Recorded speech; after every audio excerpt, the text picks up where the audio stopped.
A service of KIBMradio.com, the Internet's home for an all old-time radio.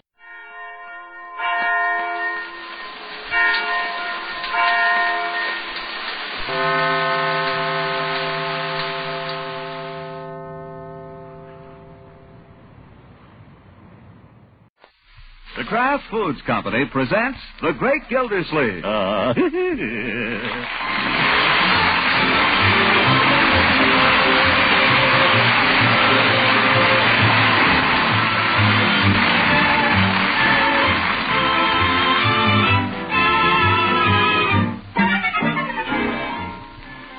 It's The Great Gildersleeve, starring Harold Perry, brought to you by the Kraft Foods Company, makers of a complete line of famous quality food products.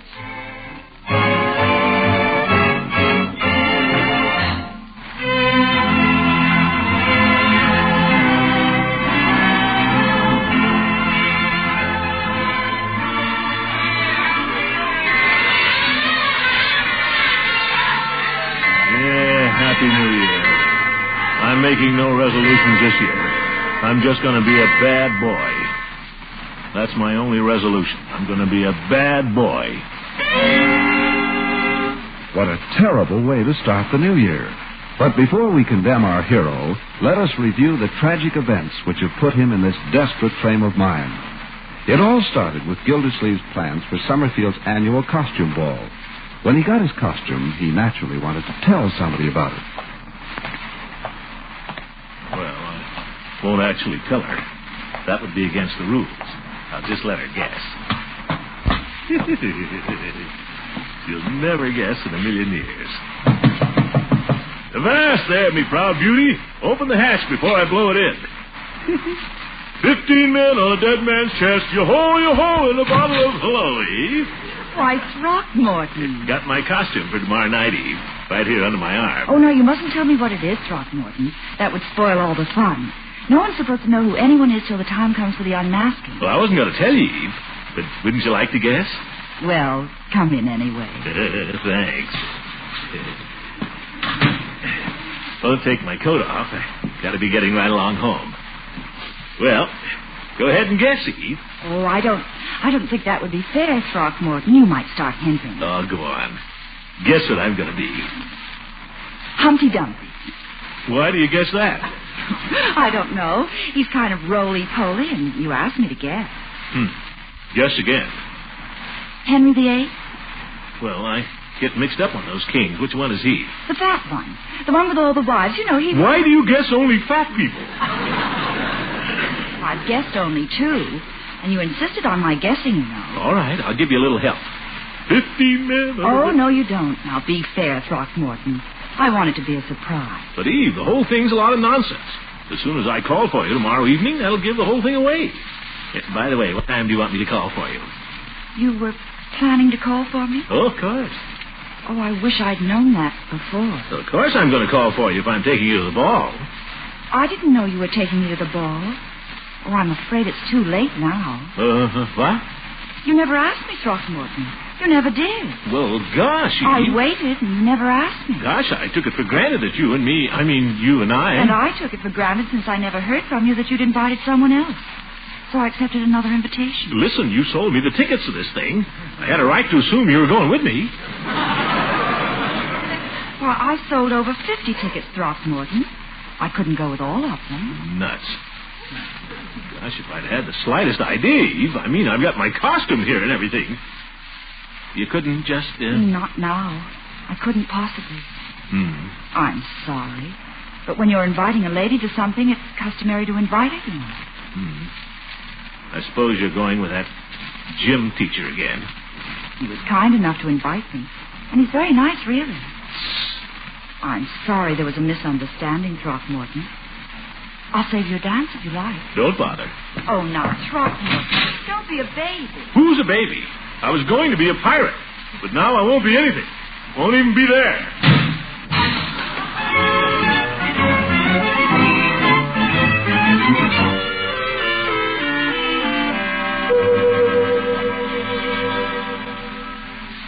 Hello, Miss Fenwick?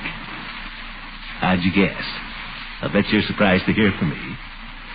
Say, do you happen to be doing anything this evening? Oh, you are, well, I just thought... Oh. Well, I just, Well, same to you, Miss Fenwick. Nuts. What's the matter with this town? New Year's Eve and everybody's going someplace. Oh, well.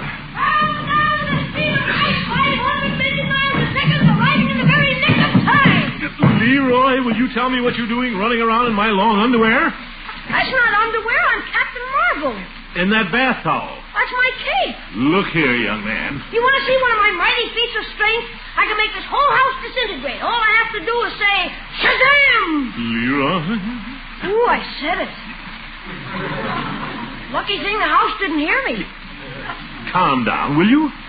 What are you getting dressed up for, anyway? You're not going anyplace. I know, but everybody else is. Gosh, I want to have some fun. I'll be here with you, my boy, the whole evening. That's no fun. What? I thought you were going to the ball. Ball? I'm doing nothing of the kind. But I thought... I decided the whole thing was silly. Childish. I didn't want to go in the first place. Marge is going. Oh, no, she's not. She is, too. She's going with Jerry Walsh. Now, look here. I had this whole thing out 2 days ago. Don't holler at me. I'm not the one. Go upstairs and tell your sister to come down here. Hey, boy! Oh. Come down here! I said go up and tell her. She heard me. What do you want? I'll punch you! I don't know what I have to do to get obedience around here. Marjorie, what's this I hear? About what? About your planning to go to the ball this evening? With that Walsh boy? Leroy. I didn't say anything. I didn't mean to make any trouble, Marge. I just said what you said. Never mind that. The point is, I told you 2 days ago, my dear, you were not going to that ball. But, Unky, it's the first thing Jerry's ever invited me to. He's one of the stars of the basketball team. If I turn him down at the last minute, he'll You could have turned him down 2 days ago. I told you then. You said you'd think it over. You said you'd see. I said no. Besides, I've thought it over. The ball is no place for a girl your age.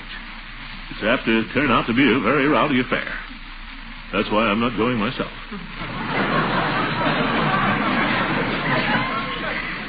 I think you're mean. Moreover, I don't want you going around with that Jerry Walsh. From what I hear, he's inclined to be wild. All basketball players are wild.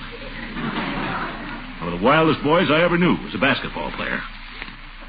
Oh, why don't you let her go? Listen, who's running this house, you or me? I didn't know anybody was running it. You go upstairs. To bed now? Well, go away anyway. This is just between your sister and me. Sorry, Marge. Go on, Leroy. Disintegrate. Shazam. Okay. Cell phone. We heard it. I'll get it. Hello? Hey, Unc, you want to play me checkers? Quiet, Leroy. I can't hear. Not now, Leroy. Later, huh? Later will you play me checkers? Leroy. We'll see, Leroy. I'll set up the checkerboard just in case. Will everybody kindly, for heaven's sake, be quiet? Francie? I can't go. My uncle. Yes. I know. And what do I tell Jerry? The first thing he's ever invited me to. I'll be so humiliated I'll just die. Yes. My costume? I don't know. Burn it, I guess. What good is it now? Costume, eh? Didn't know it'd gone as far as that. Well, I can't give in now. Now, that is not true, Francie. My uncle is really very nice if you know him. It's just about this one thing. He seems to be a little old-fashioned. You needn't look at me, my dear. You have my decision. Well, I don't know. He seems so stuffy about everything these days, but I'll ask him. Uncle Mort, if I can't go to the ball, can I at least go over to Francie's and spend the night? Oh, so Francie's mother wouldn't let her go to the thing either, eh? I told you it was no place for young girls. Well, may I? I see no objection as long as you're in bed by a reasonable hour. Miracles will happen, Francie. He said yes. I'll be right over. What? Excuse me. Well, Bertie, you're all dressed up. Yes, sir. You look super, Bertie. I wouldn't know you. Well, thank you, Leroy. You're looking well yourself. You mean my football helmet? I don't think he's had that off since Christmas. Yeah, take it off, Leroy. You want to be bald? Okay, goodbye, Francie. Be right over. Mr. Gildersleeve, I'd like to take this opportunity to wish you a happy and prosperous New Year. Is it all right if I go now? Yeah, same to you, Bertie, and you go right ahead. By the way, where are you going? Well, it's starting over to Jack Chase's house. Goodness knows where it'll wind up. Oh, well, I suppose that's your idea of a way to have a good time. My idea of the way to spend New Year's Eve is just sitting quietly here by the radio, laying plans for next year. Well, man can't break any bones that way. Enjoy yourself, Miss Gildersleeve. You too, Bertie. Happy New Year. Hey, aren't you going to play checkers? I've got the board all set up. Oh, I suppose so. Just when I'm sitting down. I'll let you have the first move. Oh? Well, there. I expected that. I suppose she's leaving by now with that gym teacher. Your move, Unc. Oh? They'll all be there. Eve, Floyd, Evie, Hooker, all of them. Everybody but me.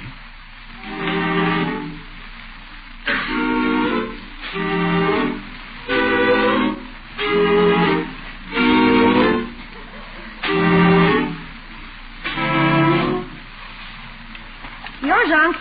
What's that? Your move. Oh. Well. Ha! Leroy, it's your bedtime. You haven't got your mind on the game, Unc.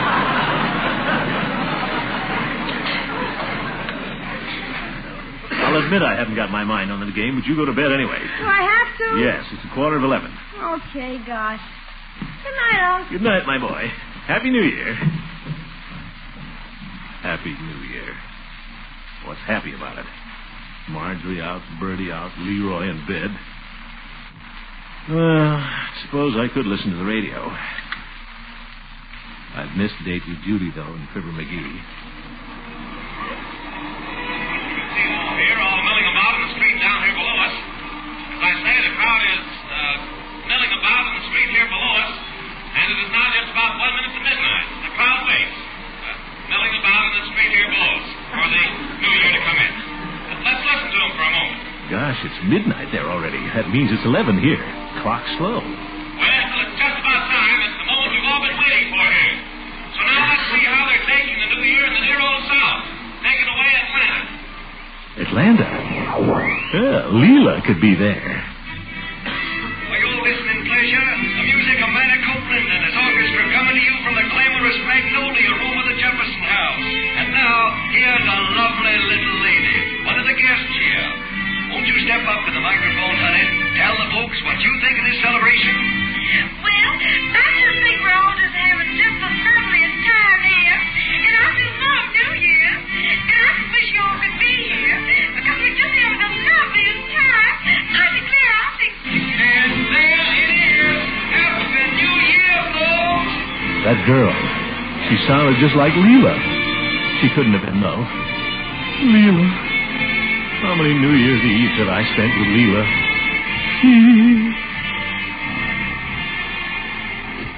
Oh, lang syne, my dear. Oh, lang syne. We will take a cup of kindness yet. Like fun, we will. Leela, where is she now? Married to somebody else. And Eve stood me up for a gym teacher. Yeah, that's what you get for being a gentleman. After all the nice things you do for them all year. And the chips are really down when it's New Year's Eve, what do you get? Left at home twiddling your thumbs while they're off cutting up with somebody else. Oh, shut up. Yeah, Happy New Year. I'm making no resolutions this year. I'm just going to be a bad boy. That's my only resolution. I'm going to be a bad boy. And by George, I'm going to that ball, too. If nobody wants to go with me, all right. I'll be a lone wolf. Yes, sir. I'll get into my pirate suit and I'll go down there, and if anybody thinks I'm fooling, she'll find out.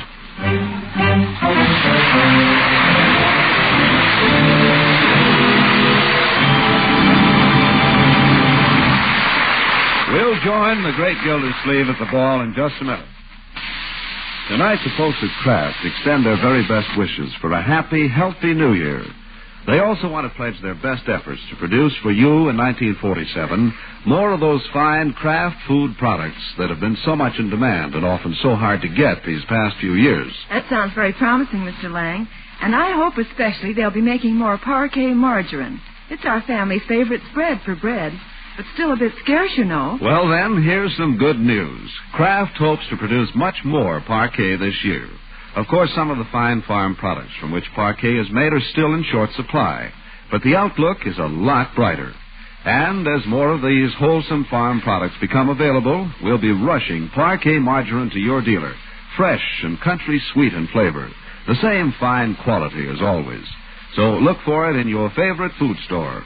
Look first for the margarine of Kraft quality. Look first for Parquet, P-A-R-K-A-Y, Parquet margarine, made by the Kraft Foods Company.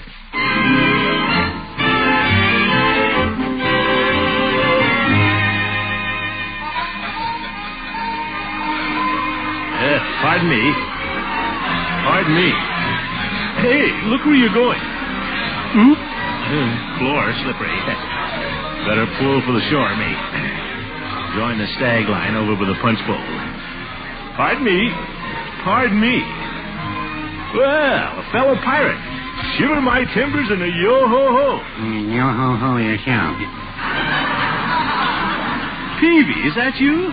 I never would have known you. Yeah, it's me, all right. I'll bet you don't know who I am. Well, no, I wouldn't say that. Happy New Year, Mr. Gildersleeve.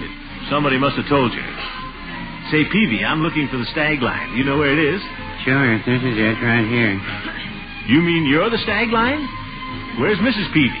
She's dancing with George Washington. As soon as I can cut him out, we're going home. George Washington? Judge Hooker.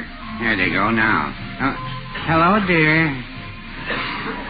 Hooker, the old goat, in knee breeches and silk stockings. Well, there's no use standing here moping, Peavy. We're pirates. Let's be pirates.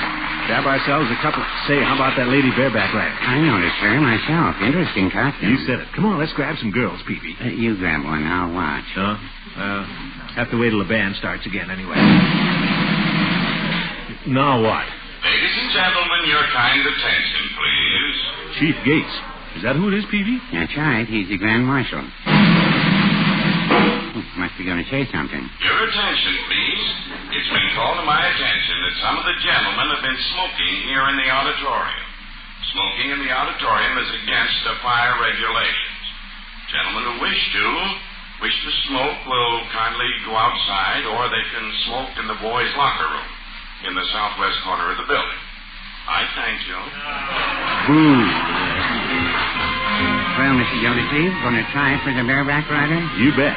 What's more, I'm going to get her. Well, go ahead. Here she comes. Don't worry, I see her. If I can... Hi, Commissioner. Happy New Year. Happy New Year, Peavy. Happy New Year. For heaven's sake, another pirate? Is that you, Floyd? It ain't Captain Kidd. Well, I'll see you later. I got my eye on that lady bareback rider. Oh, no, you don't. I got my eye on her. So what? It's a free country. You're a married man, Floyd. Isn't your wife here? Sure she's here, but there's no law says I gotta dance with her all night. Well, you lay off that lady bareback rider. You better get this settled, gentlemen. Here she comes. Yeah, she's mine. Don't move, Floyd. Pardon me, fair maiden. May I cut in? Hey, beat it, will you? I just got her a minute ago myself. That doesn't make any difference. You're supposed to... Nuts. What happened, Mr. Gildersleeve? Well, a fella just got her. I decided to give him a break. Horse feathers. She's just choosy, that's all. I tried her a couple of times myself. Oh, is that so? Wait till next time around. I'll show you. Here comes something, Mr. Gildersleeve. In the hula skirt there. Looks pretty good.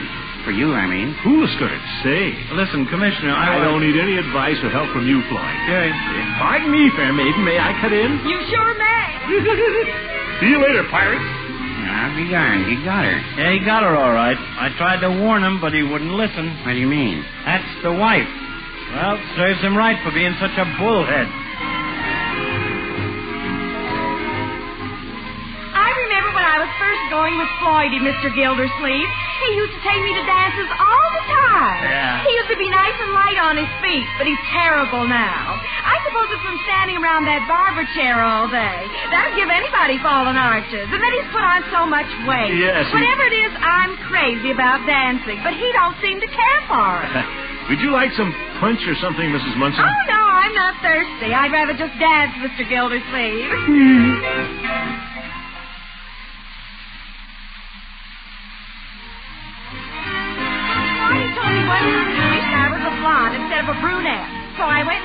hair bleached.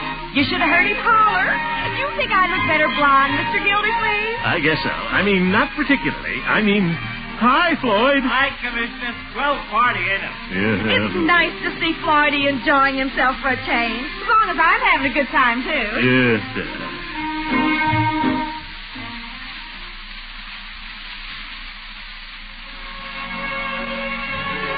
Floydie and I had a terrible argument about my costume. He said he thought a hula skirt was too undignified, but I know what he meant. Yeah. He meant he thought I was too old for it. Oh? But I guess I showed him. What I say is a girl isn't too old unless she feels too old. Yeah. You think I'm too old for a hula skirt, Mr. Gildersleeve? Mrs. Munson, will you excuse me for a minute? I have to go to the boys' locker room.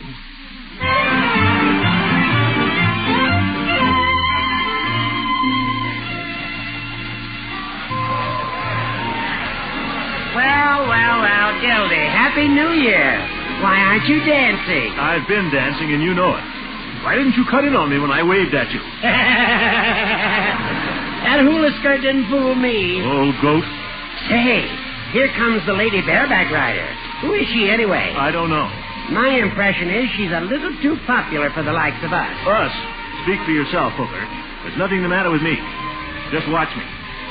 Pardon me, fair maiden. May I cut in? Oh, for Pete's sake, I just got her myself. What of it? You're supposed to let another fellow. I'll report you to the Grand Marshal. He's a friend of mine.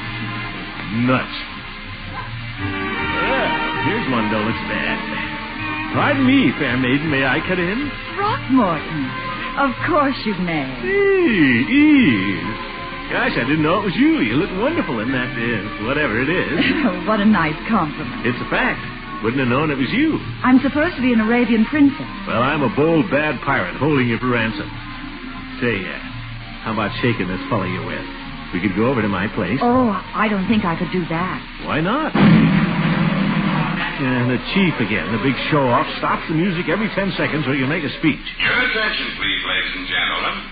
In a few moments, we'll have the main event of the evening, the gentleman's foot race, followed by the unmasking, the grand march, and supper. A foot race on this floor? The regulations, as agreed on by the arrangements committee, are as follows. The ladies will line up at the east end of the auditorium, and the gentlemen at the opposite or west end. Yes. At the signal, the men will race to claim their partners. First come, first served. That is, whoever you catch is your partner for the grand march and for supper, which will follow immediately. I thank you. Shall we dance some more, Eve? If you like.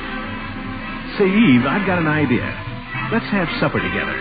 Tell this gym teacher you promised me the supper dance. But Throckmorton, you just heard the announcement. Everyone is supposed to race for supper partners. Well, we could get around it. We could sneak out right now and come back after the race is over. Why, Throckmorton, that would be cheating. But if you win the race fair and square, I'd love to have supper with you. Race on this floor?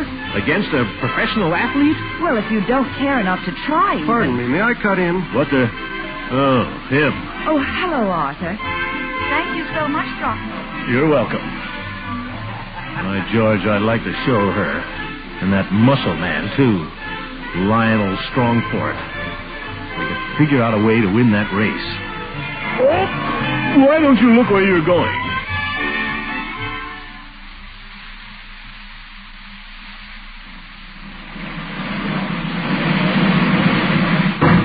All ready for the main event. Are the ladies in their places? Yeah. Gentlemen in their places? All right. I'll say 1, 2, 3, and then strike this gong, which has been kindly provided by Chick Miller, our orchestra leader. Ready? 1, 2, 3.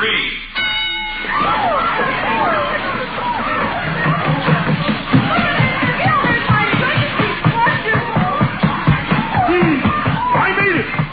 I choose the lady bareback.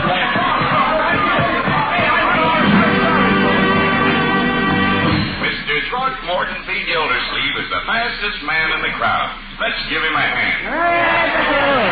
It wasn't so much. How in the dickens did you do it, Commissioner? Everybody else was sliding around and falling down. I went outside and put on my rubbers. Well, I'll be darned. I used my head, that's all. Ladies and gentlemen, everyone will now unmask. Well, here I am, fair maiden, Throckmorton P. Gildersleeve, at your service. Come on, you have to take yours off, too. Marjorie! I forbade you to... That costume, why, it's disgraceful. And now I'm stuck with you for supper. You're stuck. I wanted to eat with Jerry, and now he's got somebody else. By George, I've got a mind to spank you. Happy New Year, Marjorie. Same to you, Miss Goodwin. Oh, I think it was sweet of you to choose Marjorie as your partner, Throckmorton. After all, New Year's Eve is a time for families to be together. Oh, what's the use?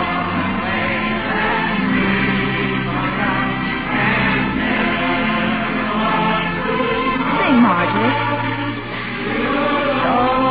Acquaintance be forgot, and days of old lang syne.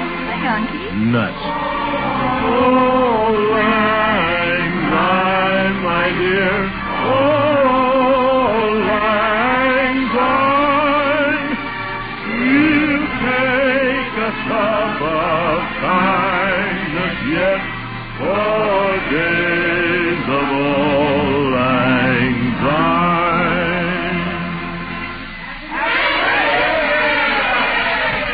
Darn it, I can't even manage to be a bad boy.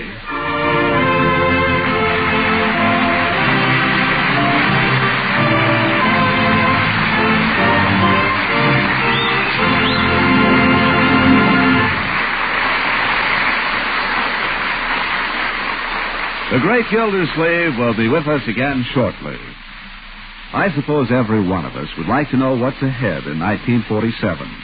Well, at the Kraft Foods Company, we have high hopes that delicious country sweet parquet margarine will be available in larger quantities this coming year.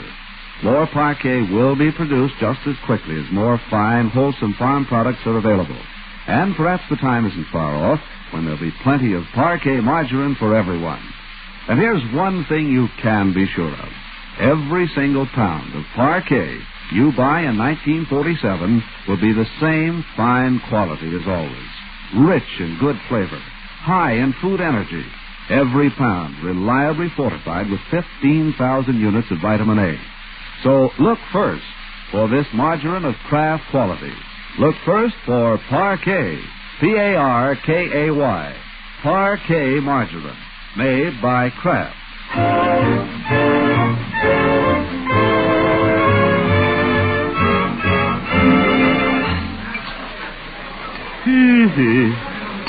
Pass the cinnamon rolls, will you, Marjorie? Uncle, you had 4. I don't care. I don't feel good. I need nourishment. For heaven's sake, can't the chief even let us eat in peace? Ladies and gentlemen, your attention, please. The committee of judges have asked me to announce the name of the lady they have chosen as Queen of the Masked Ball. I'm happy to announce that Her Majesty is Miss Marjorie Gildersleeve Forrester. She's my niece. She's my niece, you hear? By George, Gildersleeve blood will tell.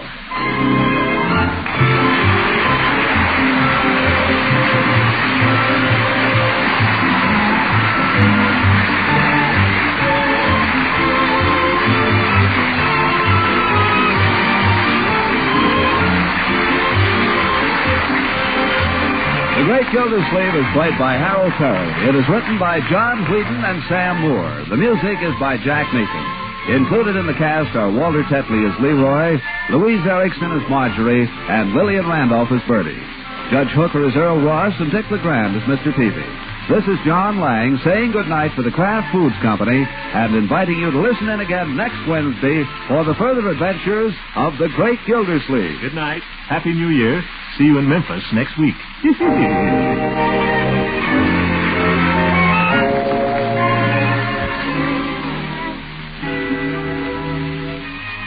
It's one of the finest desserts you can imagine. Yes, rich, velvety, smooth ice cream made with Frizz. That's F-R-I-Z-Z. Frizz is a new Kraft product women are raving about. It makes real homemade ice cream that has plenty of milk and cream in it.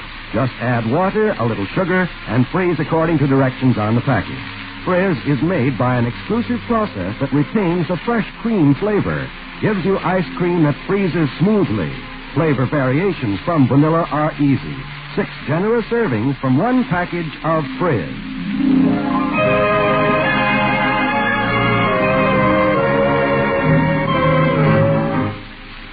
NBC, the national broadcasting company.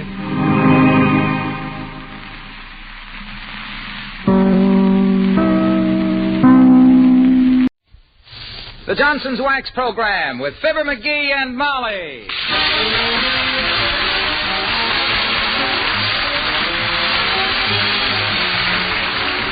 The makers of Johnson's Wax products for home and industry present Fibber, McGee, and Molly with Bill Thompson, Gail Gordon, Arthur Q. Bryan, and me, Harlow Wilcox. The script is by Don Quinn and Phil Leslie. Music by the King's Men and Billy Mills Orchestra.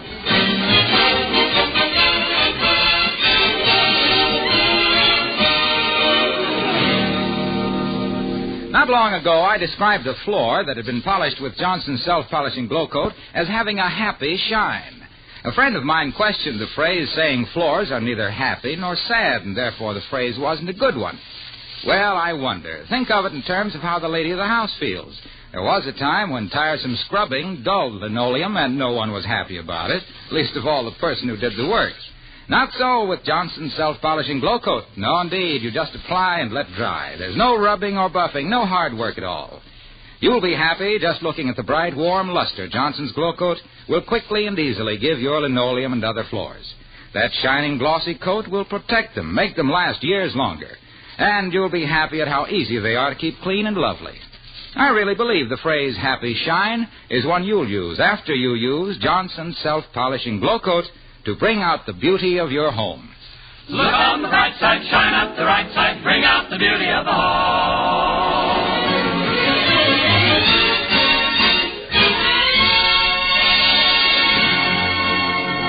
Mrs. Molly McGee of 79 Wistful Vista has an aunt who is richer than a double chocolate malted, but about as open-handed as if she were carrying a pint of loose diamonds.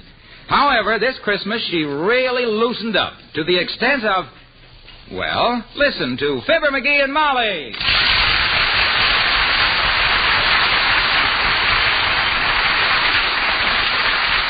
Ah, good old Aunt Sarah. Bless her steel-plated old heart. Imagine her doing a thing like this for us. Well, I always told you Aunt Sarah's heart was in the right place, McGee. A thing being in the right place ain't necessarily sometimes always too good, Tootsie. I walked into a bear trap once that was in exactly the right place to catch a bear.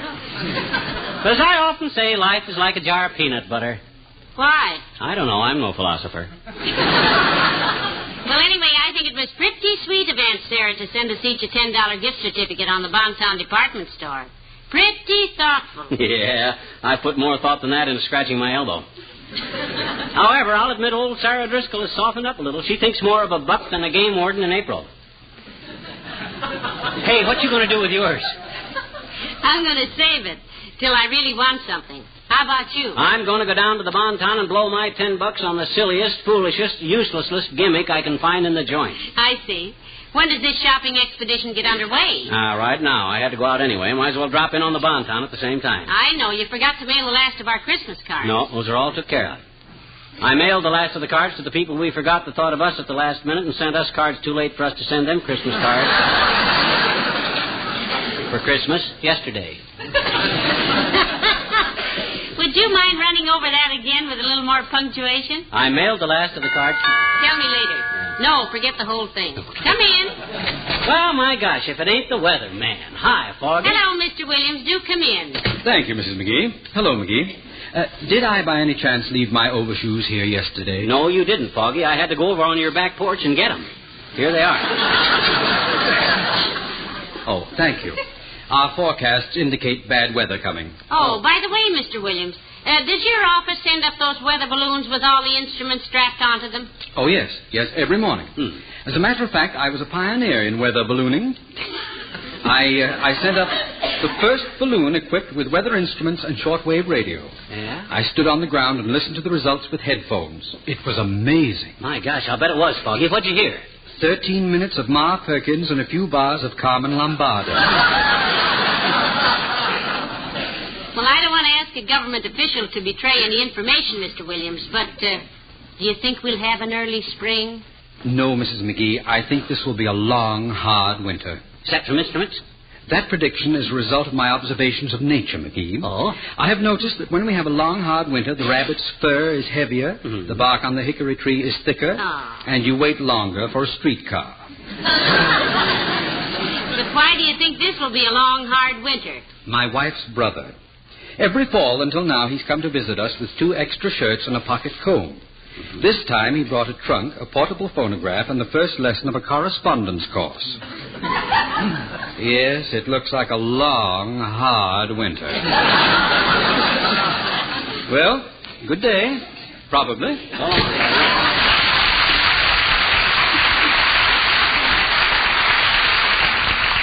We had to go home and feed his groundhog. Hey, you going down to the bonton with me? Yes, I guess I will, McGee.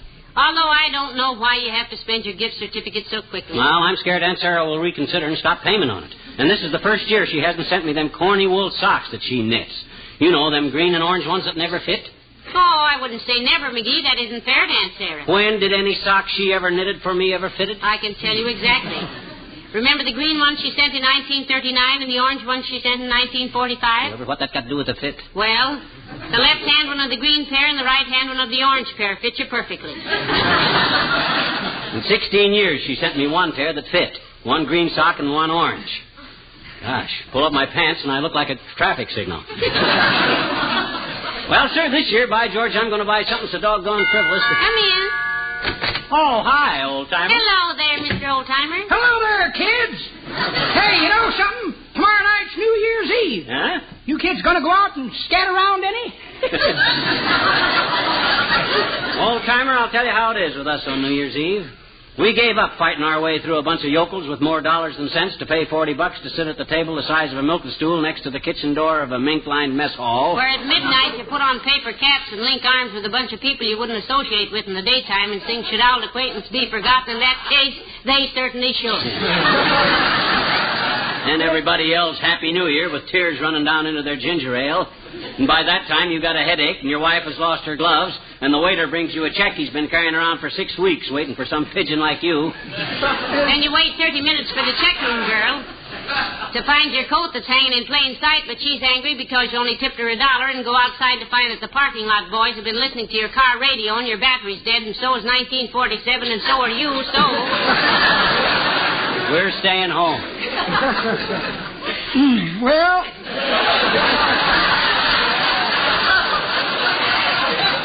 Everybody to his own taste, Johnny. I'm going to have my fun while I'm still too old to have any regrets. I like the excitement of New Year's Eve. Crowds yelling, women crying, fenders crunching, and the happy cries of the pickpockets. Yes, sir, I'm going to swing it this year. Good for you. Oh, by the way, Johnny, can I borrow the loan of your watch? It's for a party, New Year's Eve. His watch? Yes, it's a watch party. I'm going to watch the old year sneak out like it was ashamed of itself, like it ought to be, and the new year creep in like it was scared to death, and you can't blame it.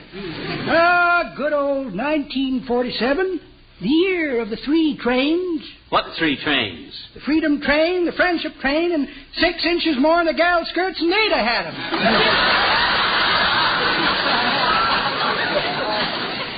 You don't care for the new look, Mr. Oldtimer? Oh, what's new about it, daughter? It's old stuff to me. In my time, I've seen calves appear and disappear like a herd of cattle passing a picket fence. Personally, them new long skirts kind of embarrass me. Looks like they're losing them. Whenever I meet a woman with her skirt down to her ankles, I expect her to scream, whoop, and grab her skirt and duck for a doorway.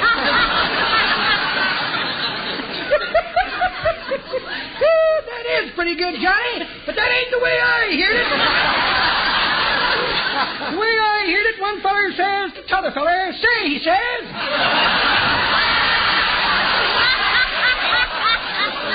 These new skirts are going to make it tough for a young feller to pick a girl, ain't they? How so, says t'other feller. Well, says the first feller, up to now, if a boy wanted to know if his girl was knock neat, he just had to look.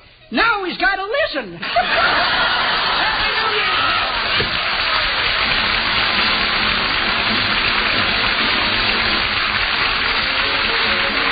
Billy Mills and the orchestra, and there'll be some changes made.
McGee. Yeah? You'll certainly find something here for your gift certificate that you've got no earthly use for. I'm sure you don't want to spend it wisely. No, I'm going to get something foolish and extravagant if it takes me all day. I'm going to go through this store like a snapshot of Gregory Peck through a girl's dormitory. Now, let me see. Howdy, folks. Is there something I can do for you? Oh, thank you very much. Are you a clerk? Yes, ma'am. Here at the store. At home, I'm a floor walker. Wife's got a new baby.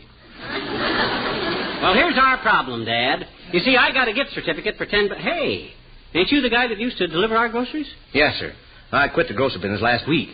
Why, if it's any of our business, which it isn't, so don't tell us if you want to be rude. Well, you see, my brother took cold and it turned into pneumonia, and they took him to hospital. Oh, that's too bad. Yeah, for 2 weeks there, he just kind of hovered between Life and Saturday Evening Post. And then they brought him home. And you quit the grocery so you could stay home and look after him, eh? No, that was in Oregon, 1936. 1936? My goodness, what's your brother getting sick in 1936 got to do with your quitting the grocery store last week? Well, ma'am, the way I look at it, when a fellow wants to quit a job, one excuse is as good as another. Or there's something I can show you folks? No, we're just prowling around, Dad. Got a $10 gift certificate to spend when I find something I don't particularly need. Well, we got 8 floors full of stuff we don't need. I'll be glad to sell you any part of it. Just call me if you... Attention, please. Calling Will. Will, where are you? Oh, Will. What on earth was that? Oh, that's our will call department, Miss McGee. But as I was saying, if there's anything I can do, just look me up. I'll be around. Oh, McGee, look. Huh? The new electric stove with a little window in the oven so you can peek in and see what's cooking. Isn't that sweet? What's new about that? We got a glass window on our oven at home. Yeah, but this one has a little steel Venetian blind on the inside. What do you suppose that's for? I don't know. I suppose that's for bashful women that want to cook a rump roast or something.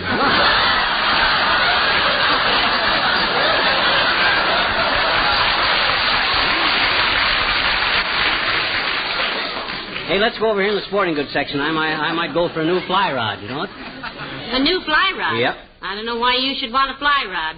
You can't even hit them with a folded newspaper.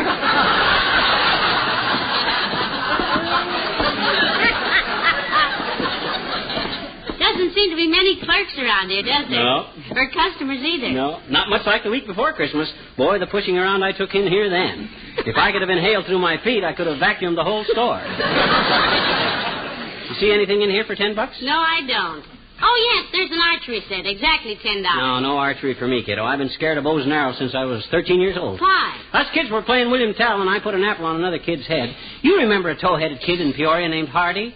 Harry Hardy? Oh, of course I do. Sure. You boys used to call him Fool Hardy. Foolhardy. Yeah, that's the guy. Anyway, I put an apple on his head, walked back 40 paces, turned around, and strung my bow. Foolhardy stood there like a rock. He had a lot of faith in my marksmanship. Yeah, you had a very accurate nickname, too. So what happened? I wet my finger and held it up to test the wind. Then I notches an arrow, draws it back to the hilt, and whang! Can't believe it. Then what did you do? Well, hello there, folks. Hello, Molly. Hi, pal. Hey, where'd you pop up from, Omaha? Yes, we didn't see you around here a minute ago, Mr. Wilcox. No, I was behind the counter, down on the floor on my hands and knees. Hey, have you noticed the linoleum floor in here? Well, not particularly, Mr. Wilcox, but it's very handsome now that you mention it. New, is it? New. This linoleum is 6 years old. Cheers. Imagine it looking as good as this after being tramped on by all those Christmas shoppers this year and other years, tracking in dust and slush and rain and dirt. I wonder how they keep it looking so bright and gleaming. said little Fibber, the fun-loving McGee, his bright blue eyes twinkling with mischief as he sneaked a sly look at his contract.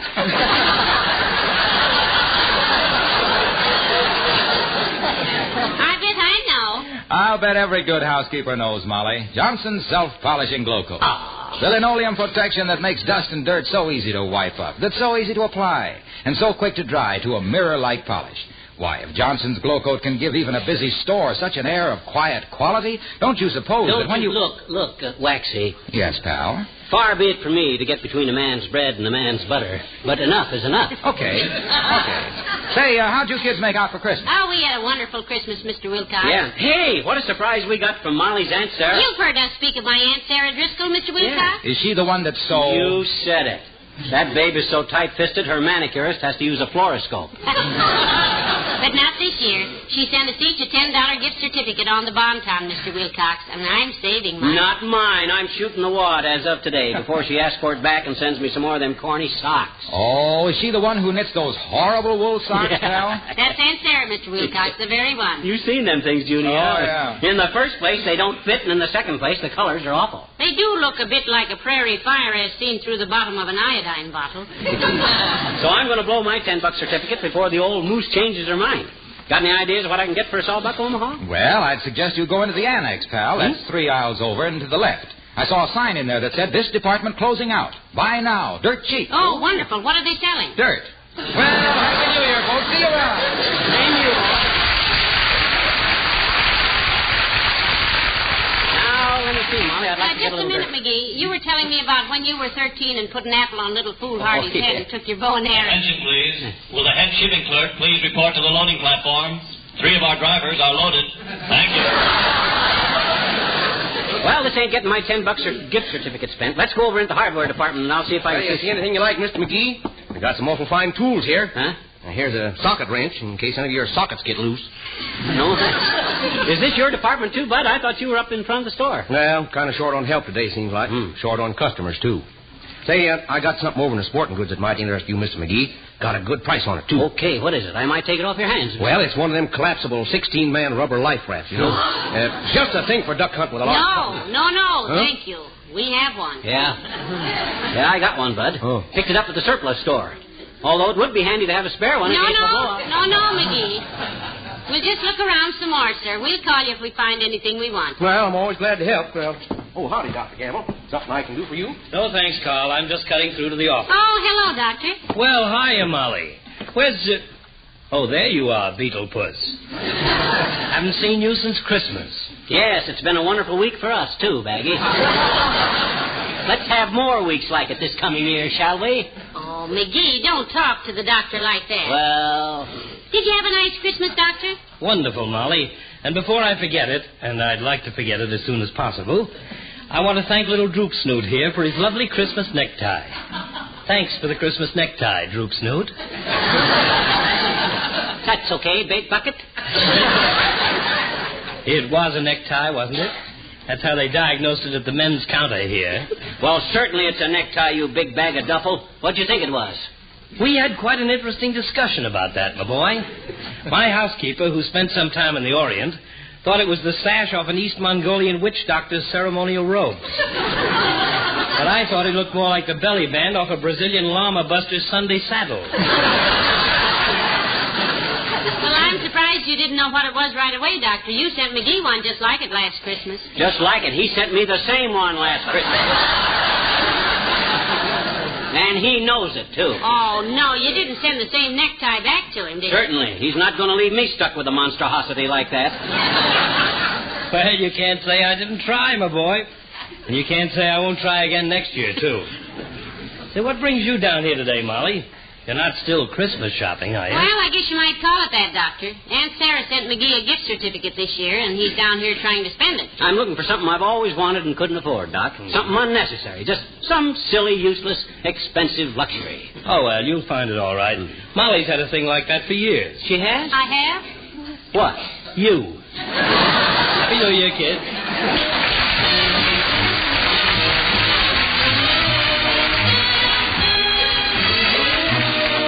King's Men, and what are you doing New Year's Eve? When the bells ring out and when the horns all blow, and the couples we know are fondly kissing. Will I be with you? Will you be with me? Or will I be among the missing? Maybe it's much too late for me to say, but I thought I'd ask you anyway. What are you doing New Year's Eve? Wonder whose arms will hold you good and tight when it's 12 o'clock tomorrow night, welcoming in the New Year's Eve.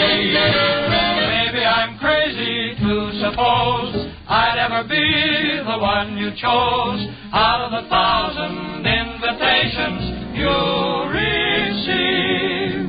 Just in case I stand a little chance, here comes a question slightly in advance. What are you doing New Year's? What are you doing New Year's Eve? Maybe I'm crazy to suppose I'd ever be the one you chose out of the 1,000 invitations you received. But I want to be there with you to ring out the old and ring in the new, the happiest New Year I could ever believe. To be with you New Year's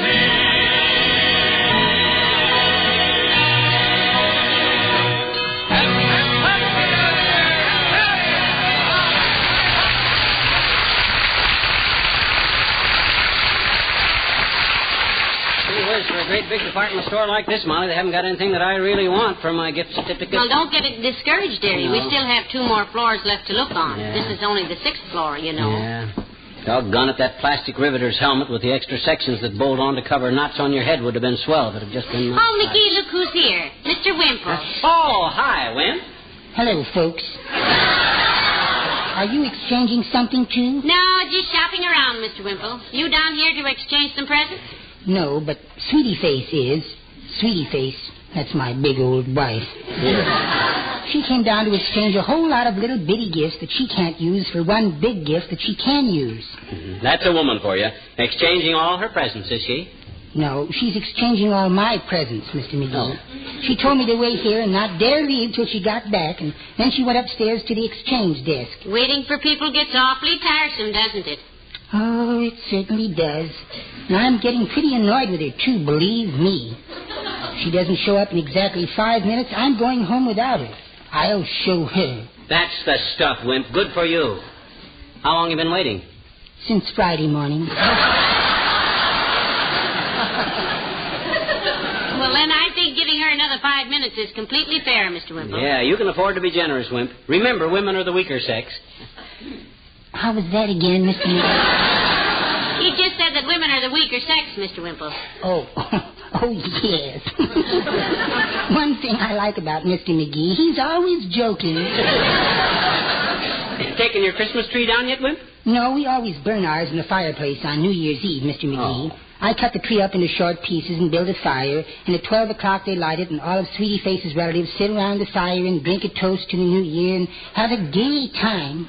Her relatives do? Where are you all this time, Wimp? Oh, I peeked down at them through the banisters in my Dr. Denton pajamas.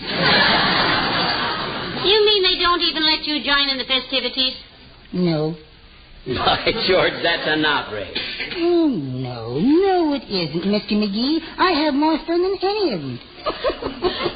In 9 years, they've never discovered who loosens the corks in the champagne 2 days before, and who clogs up the chimney so everybody gets to coughing, and who puts all the 45 caliber cartridges into the fireplace under the logs.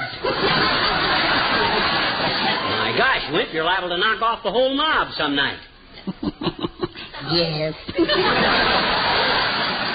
What a happy new year that will be. Well, goodbye, folks. Goodbye.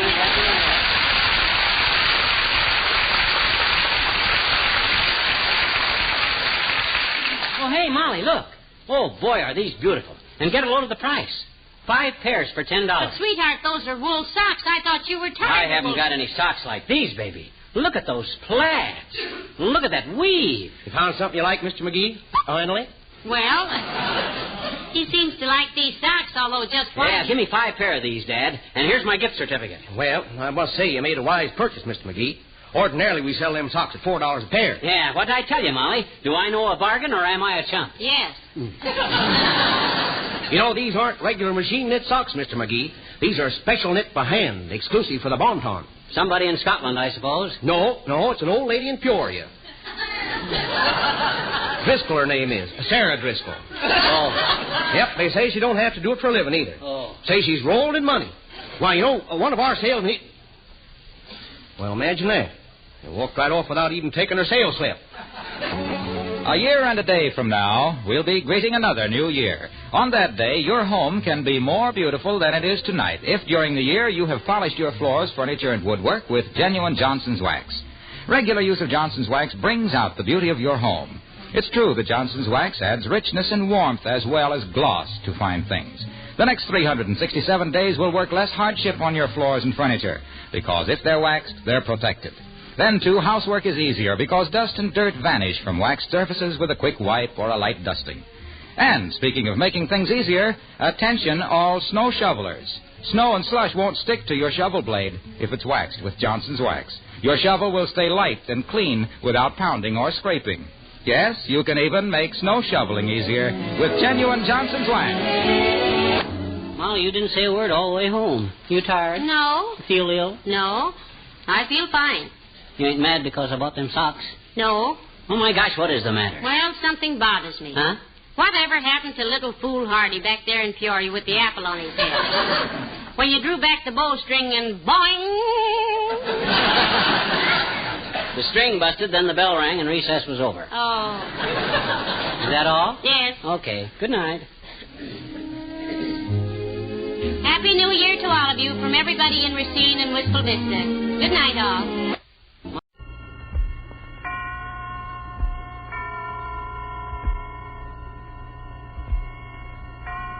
And now, Autolite and its 60,000 dealers and service stations present Suspense.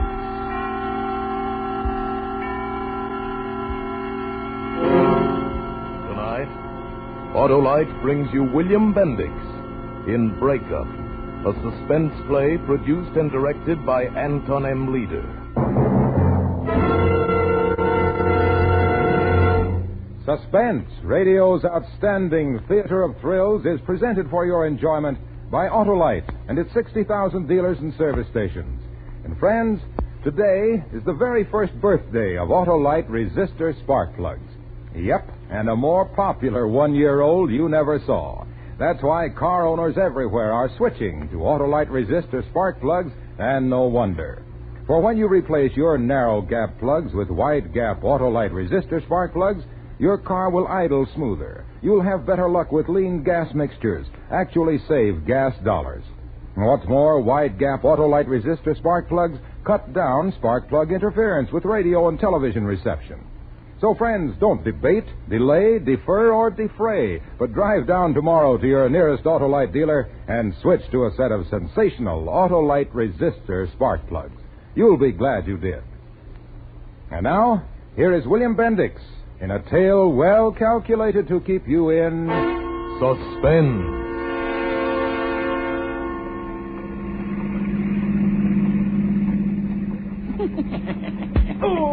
Let him alone, Chick. Max, tell Chick to let him alone. All right, Chick. Just use him for a footrest. It ain't often a fella gets a chance to wipe his feet on a cop. Where are we taking him, Max? Oh, to the end of the line, Marty. Then we give him a transfer. A steel jacket transfer. Get the picture, Chick? Chick gets the picture. When, Max? When we get over the bridge. Yeah, we'll make Callahan a good cop. And then we'll dump him. Chick, I said enough's enough. Make it stick this time, will you, Max? You're awful sensitive for an ex-cop.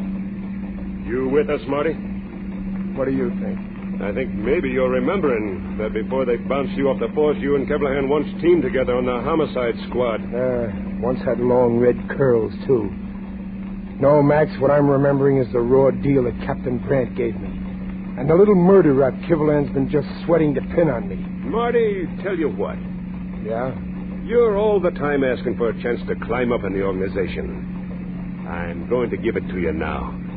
I'll let you combine business with pleasure as a personal favor. I'm listening.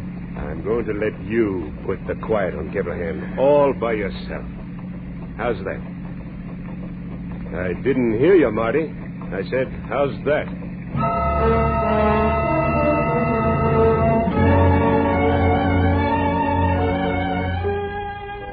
How's that, he says. How's that? I leave it to you, Captain Brandt. You dealt the cards for this hand. How is it? Me, Marty Connors, turning cop killer. Are you satisfied, Brandt? We're on the Queensboro Bridge now. Me and Kivy. Remember your tough team of Connors and Kivalan? Only this time he ain't my partner, Brandt. He's my gun meat. I guess I should have expected anything. Anything at all once I started to roll on my own. No holds barred since the breakup. Just a lot of dirty infighting from the day Brandt put the skids under me in front of those newspaper vultures. Morning, Chief. Hi, Kiv. Hi. What are those reporters doing outside? Hand me your shield, Connors. What? I said hand me your shield. You're suspended on decision of the board. But... You heard me. You're going up on charges. But, Brandt, give me a break. Oh, give him a break, Captain. Break? Tell me, Connors. Where were you last night? Well, I had a date. At a bar, huh? With a dame you never saw before. Well, we had a few drinks and... And what happened after that? Well, you see... I'll tell you. You're the only one who doesn't seem to know because everybody else read it in this morning's paper. Strange dame got you dead drunk at a bar. Rode you for your gun when you passed out. Tried to stick up, shot the joint to splinters, and was collared still carrying your gun. Now you know, do you still expect a break? Sure, I expect a break. In the first place, I was off duty at the time, and in the second place, I've been on the force 11 years. And third place, if it was 111, Connors, I'd still bounce you and bounce you hard. You want to hand me that potsy of yours, or do I tear it off your chest? Here. Add it to your collection, Captain Brandt.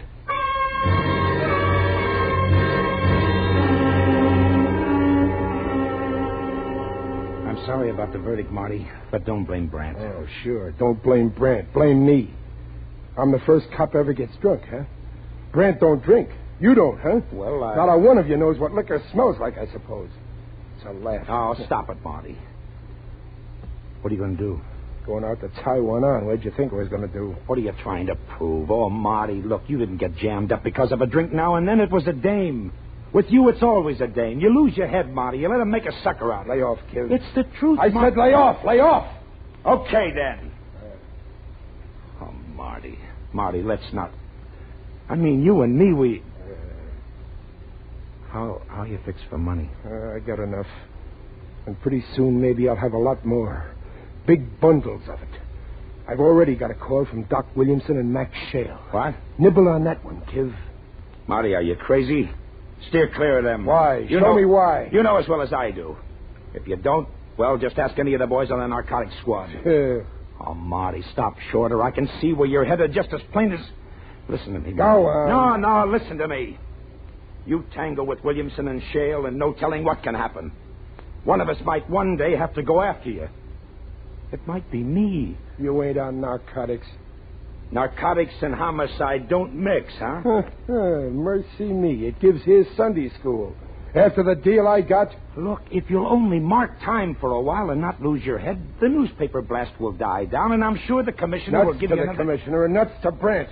This to him, look, all 5 fingers. And to you, Kivalan. And you stay away from me here. Stay away, I mean it. I'm going to go line up that job right now.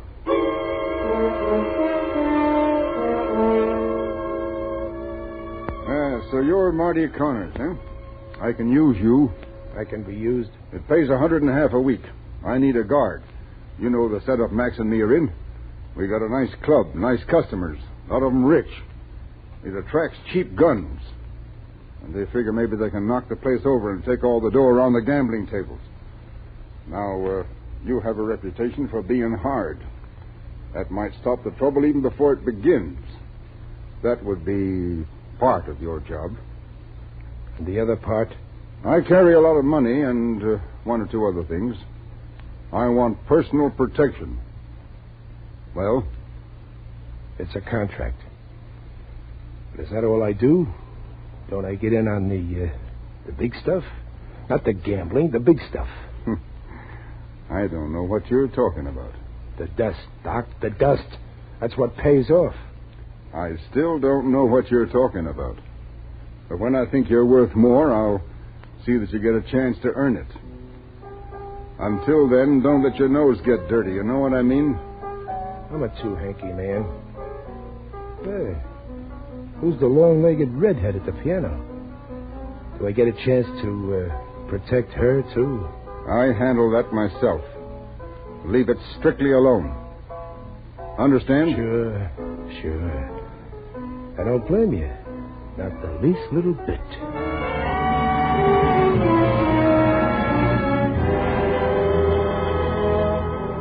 So I went to work as a stalker for Doc Williamson and Max Shale. I'd call for Doc every night at 1, take him to the club, and then walk around the tables, and that was all. Bottom of the heap for weeks. I wasn't making any headway in that direction, but I was in another. Rita, I learned her name was Rita. Sometimes she'd be there when I called for Doc, but I might have been collecting the laundry for all the attention she paid, until one time I rang Doc's doorbell, and she answered it. Hello, big fella. Tell Doc I'm here. He's not in. When will he be back? Not soon. Maybe. Won't I do? Didn't he leave word? He didn't leave anything. Except me. I'll wait for him in the lobby. What's the matter, Marty? Don't you like me? Mm-hmm. I like Doc's watch and chain, too, but I don't heist it. Why not? You're big enough. Maybe you take better care of it than he does. Maybe he treats it bad, leaves it around lonesome in a satin-lined case. Don't you need a watch, Marty? Well, you can't tell. Might come a day when I'll need the right time bad.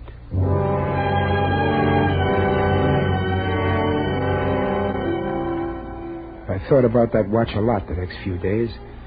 The next time I rang Doc's doorbell and she answered it and said, Hello, big fella. Tell Doc I'm here. He's not in. You lovely, lousy, long-legged redhead. Marty, Doc will be back in a minute. Where can we meet? I gotta see you. My place tomorrow? Yeah, your place. Tomorrow. And the next day. And the next.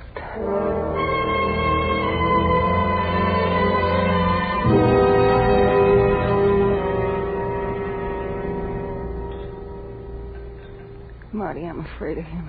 I'm afraid of him. Right, of Doc, he's just a yellow slob. I think he knows about you and me. We've been seeing each other the last few weeks. I'm scared. Marty, he beats me. Once he threatened to kill me. Well, the next time he tries it, flash this. You'll see how quick he'll fall. Here, take it. It's only a little 25 automatic. Put it in your purse. No. Go on, take it. Do as I say. Hold it in reserve. He raises a finger to you, draw fast, and watch him retreat. You know, I feel better already. Sure. That's why they call you the old equalizer. Was it about me he threatened to kill you? No. Who, another big fella? No, nothing like that. He once found me going through his bureau. What's the secret? He wears a girdle? All right, then, don't tell me. Here, have another drink. Marty, you know what Doc and Max do for the really big money? Well, sure, they peddle dreams. That's no secret. Not really. Why? You know the setup? Yeah, I'm just an arm, a yard and a half a week arm. Well, I know the setup. I'm the only one who does, aside from Doc and maybe Max. Well, go on. Max does most of the work. He's distributing the stuff, but he gets a smaller cut than Doc does. You know why? Because before you can distribute the stuff... You've got to have it to distribute. Doc's the buyer. He has the contacts all over the world. And guess where he keeps what he knows? The addresses, codes, shipping dates. Well, how would I know? In a little green notebook in a chamois bag hung around his neck. That's why he hired you, Marty. Oh, Marty. Marty, do you know what it could mean to us if we had that notebook? Yeah. He wears it on him, huh? Around his neck. Rita, listen hard.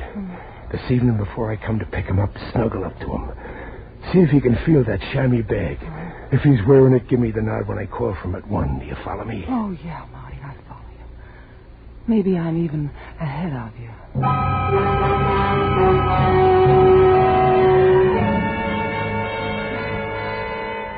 I went up there at 1. I rang and rang, but no one answered. When I tried the knob, the door swung open. Rita wasn't there. But Doc was. He would never be deader. He was lying face down, what was left of the face, on the bedroom rug. The room still smelled of cordite. A .25 shell lay near his feet. His body was still warm. I know because I felt it when I reached for the chamois bag, which wasn't there.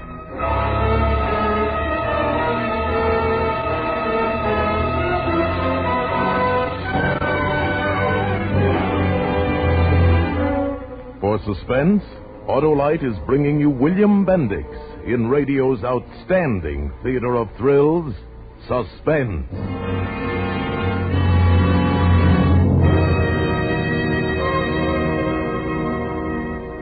Okay, Harlow, give us a lowdown. Did you invite Mary and me to the studio just to hear you talk about Autolite resistor spark plugs? Talk about them? Why, by conniving Cornelius, we're going to celebrate them. Because, Hap, you have the honor of being present at the first birthday party of those super sensational Autolite resistor spark plugs. Gee, Harlow, have you got a birthday cake, Have too? I got a cake? Why, I've got a cake studded with Autolite resistor spark plugs instead of candles. Hey, pull the card off that nearest plug, Hap, and read what it says. Let's see. It says, replace your narrow gap plugs with me if smoother idling you would see. If you want more miles to cost less money, cuddle up and be my honey. Signed, ALRSP. Guess who? ALRSP, Autolite resistor spark plugs, of course. Try another one, Hap. Many happy returns of the day, Autolite resistor spark plugs say. P.S. To cut down interference on your radio and television, see that your car is in. That's a rhyme? Well, now, you wouldn't accuse me, would you, Hap? I don't know. Well, anyhow, Hap, now that we've had our fun, let's get back to Suspense. And now, Autolite brings back to our Hollywood soundstage William Bendix as Marty Connors in Breakup, a tale well calculated to keep you in suspense. I got out of Doc's apartment fast, left it just as I found it, him dead on the floor with the shell beside him. I had to find Rita, poor kid. She'd really be in a mess now. Everybody knew she was Doc's girl. I had to locate her in the chamois bag. I took a cab to her flat and let myself in. No Rita. That meant I would have to go hunting, but not without a gun, not now. I went home to pick up my police positive. It was in my bureau drawer. And snuggling next to it among the socks was Rita's little .25, with one chamber empty and a smell sharp as incense. So I was being suckered again.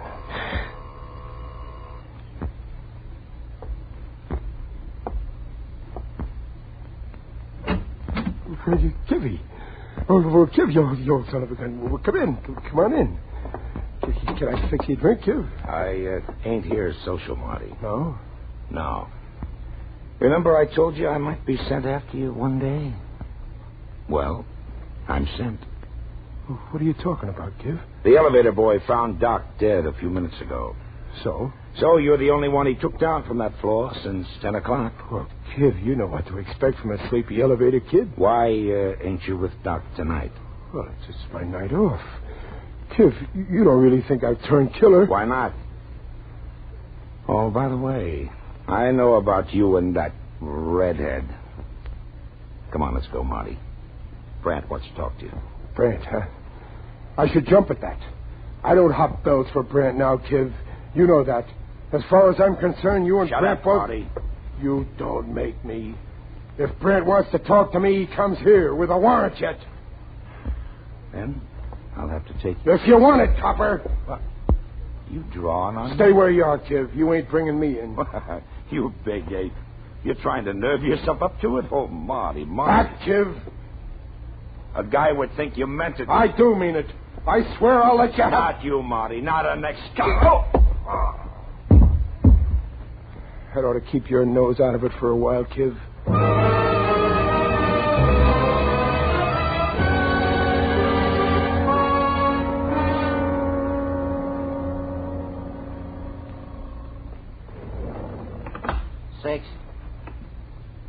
Sixth floor, sir. Huh? No. Okay. Mr. Shale's apartment is just around there. Thanks.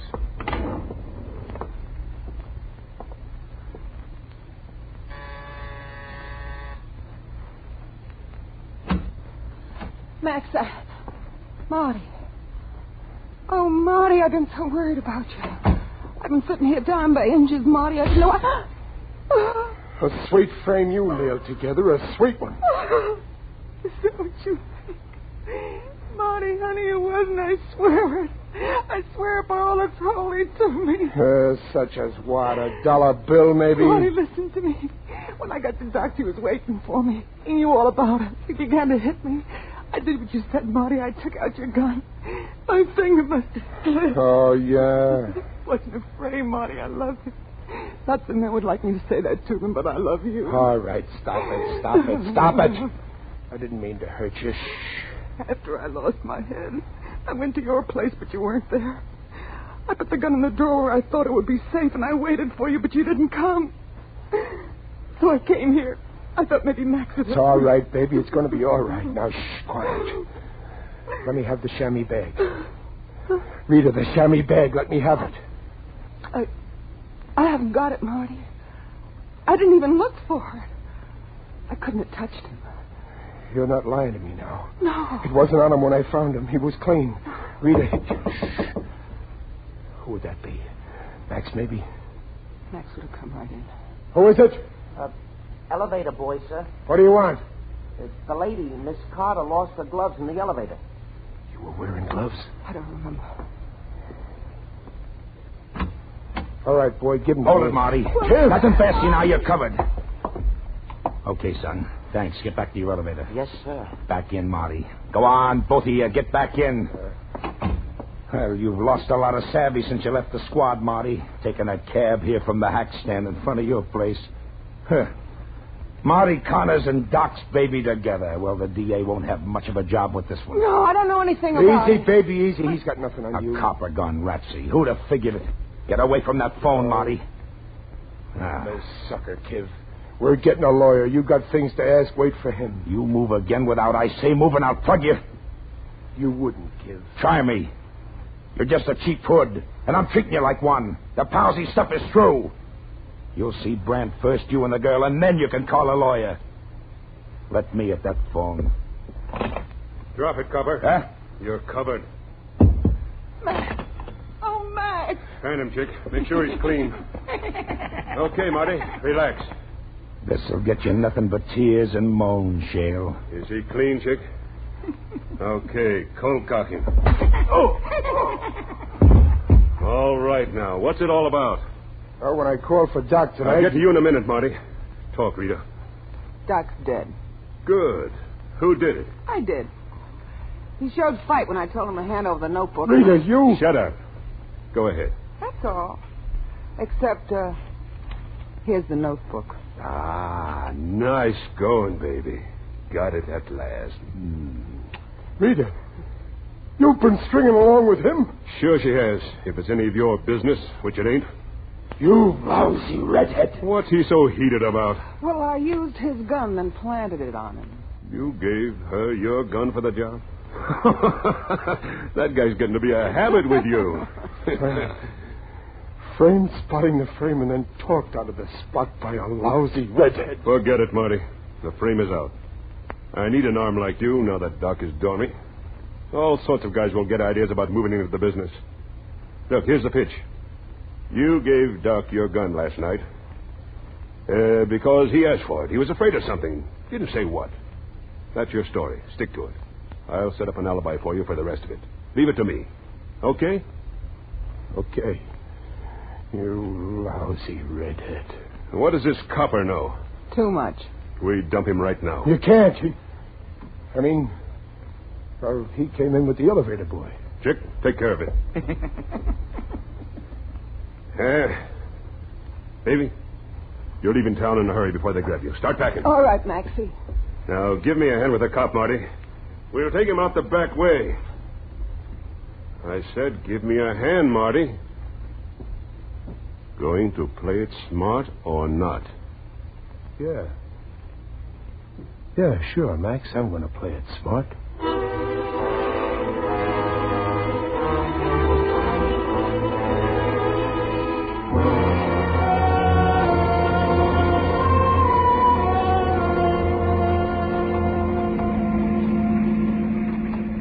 Well, I'm still waiting for your answer, Marty. I've been waiting all the way across the bridge.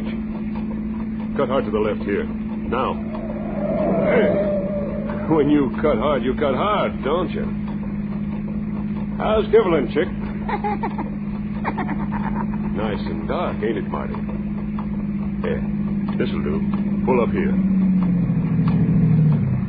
Cut the lights. I guess we're ready. Well, Marty? Chick'll do it if you won't. Okay. Stay a small-time hood. Chick, roll out the cop. Wait a minute, Max. Kivalin is... Kivalin goes. You don't pull that stuff, Marty. It's too late. Not Kivalin, Max. Chick, roll him out. Max! Take your hand out of your pocket, chump. We're 2 guns to your 1. You're with me now, or else you go with Kivalin. Not Kivalin, Max! Chick, get him!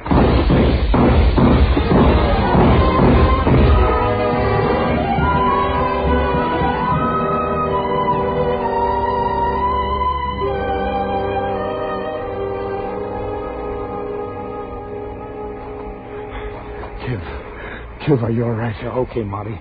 Didn't touch me. You? I'm okay. Help me get Max's overcoat off. I'm cold. He don't need it no more anyway.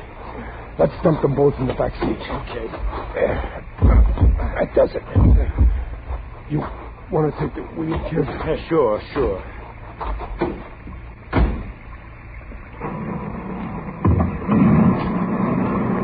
Oh, this is almost like old times, Marty. You and me together. Yeah. But I'm still going to have to take you in to see Brant. It's a good trick if you can swing it. Huh? I told you, if Brant wants to see me, let him come. Marty!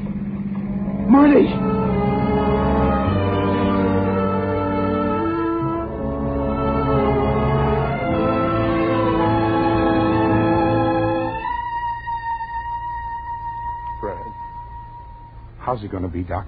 Matter of minutes. If Captain Brant wants to talk to him at all. I phoned him. He should be here now. Kiv.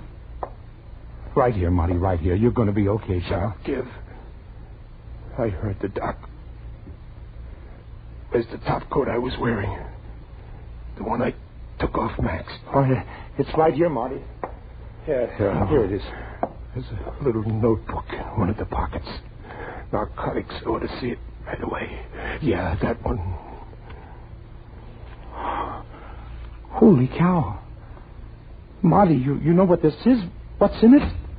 Hello, Marty. You see, kid, I told you Brant would have to come to me if he wanted to see. Marty! He can't hear you. He gave me this, Captain. You know what it is? It would have put him right back on the force. He was never off it. What? That's right. It was a plant, right from the time he let the dame shoot up the saloon with his gun. You planted him with that gang? Don't look at me like that, kid. It was a good idea and it worked, and I ain't ashamed of having thought of it. It was the only way to get the goods on these dope runners. Yeah, but As for Marty, well, he was a good cop. And after all, this is what he was paid for.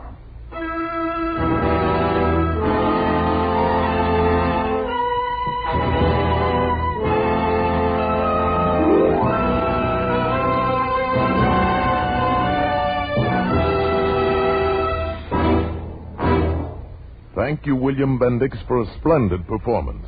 Mr. Bendix will return in just a moment.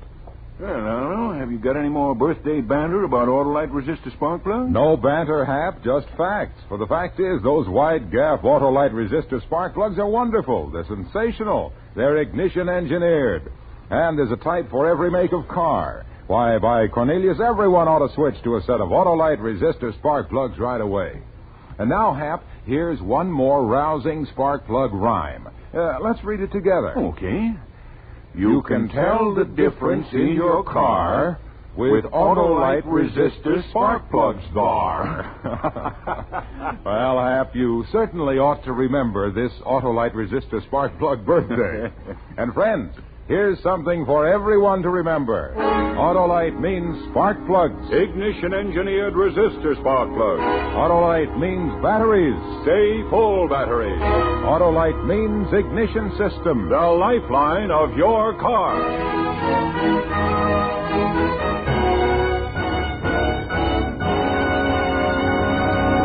And now here again is William Bendix. Thank you. It's always a pleasure to appear on Suspense. This is probably every actor's favorite program, and I know that... Help! Help! Let me out! Hey, there's someone in that closet. Well, Jack Benny, what are you doing in there? Oh, hello, Bill. I'm glad somebody let me out. Well, I don't get it. What's the idea, Jack? Well, you see, Bill, I'm moving my program to CBS Sunday nights, and I thought I'd drop in and look over the studio, pick one out. And then all of a sudden, all that shooting started, and I hid in the closet. Oh, well, I'm sure glad you didn't stop any of those bullets, Jack. We all want to hear you next Sunday night on CBS. Your program has always been on my must list, along with Suspense. Well, thanks, Bill. By the way, what about next week's Suspense? Next week, radio's outstanding theater of thrills presents Gene Kelly and Ethel Barrymore in To Find Help. Another gripping study in... No, wait a minute. Let me say it, will you? Huh? You know, that one word. Let me say it. Well, sure, Jack. Next week, hear Gene Kelly and Ethel Barrymore in To Find Help. Another gripping study in... Suspense. Who said I can't do drama? William Bendix appears through the courtesy of his own radio show, The Life of Riley, sponsored by Prell, and will soon be seen in the Paramount picture, The Streets of Laredo. Wally Mayer was heard as Kivlahan. Tonight's suspense play was adapted for radio by Joseph Ruskall and Walter Newman from the original story by Thomas Walsh. Music was composed by Lucian Morawek and conducted by Lud Gluskin. The entire production was under the direction of Anton M. Leader. In the coming weeks, Suspense will present such stars as Danny Kaye, Robert Montgomery, Dana Andrews, and many others. Make it a point to listen each Thursday to Suspense, radio's outstanding theater of thrills. And next Thursday, same time, hear Gene Kelly and Ethel Barrymore in To Find Help. This is the Autolite Suspense Show.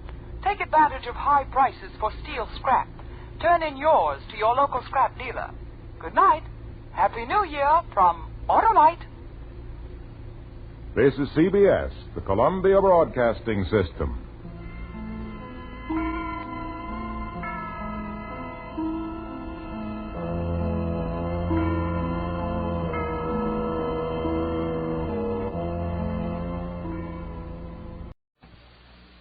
Remember, a Hallmark card when you care enough to send the very best.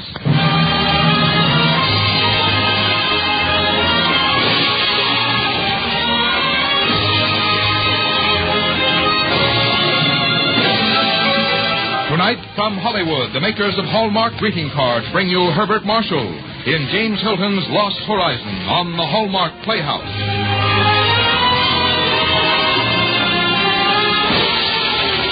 Each week, Hallmark will bring you Hollywood's greatest stars in outstanding stories chosen by one of the world's best-known authors, the distinguished novelist, Mr. James Hilton.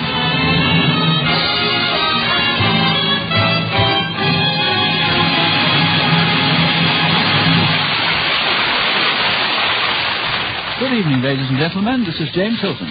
Tonight on our Hallmark Playhouse, we have the great honor of welcoming one of Hollywood's most distinguished actors, Mr. Herbert Marshall. Thank you, Jimmy. It's a great honor for me to play in your Lost Horizon. Not only a wonderful story, but it has really put a new word into the language.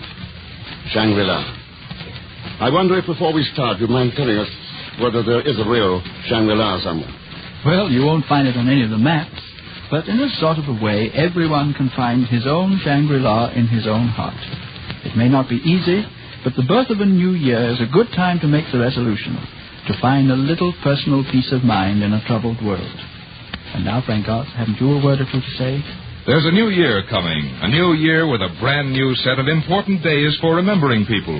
Birthdays, anniversaries, holidays. For all these days, for every memorable occasion on your calendar, there's a Hallmark card that says just what you want to say, the way you want to say it.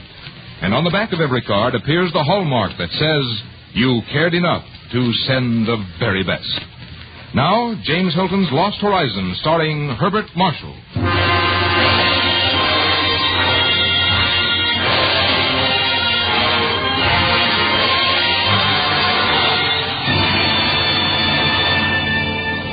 You are now deep in the mountains of Tibet, the highest part of the Earth's surface.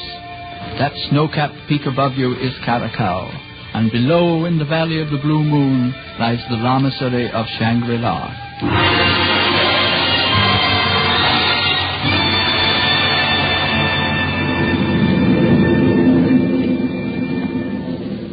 I came to this world across the mountains from India.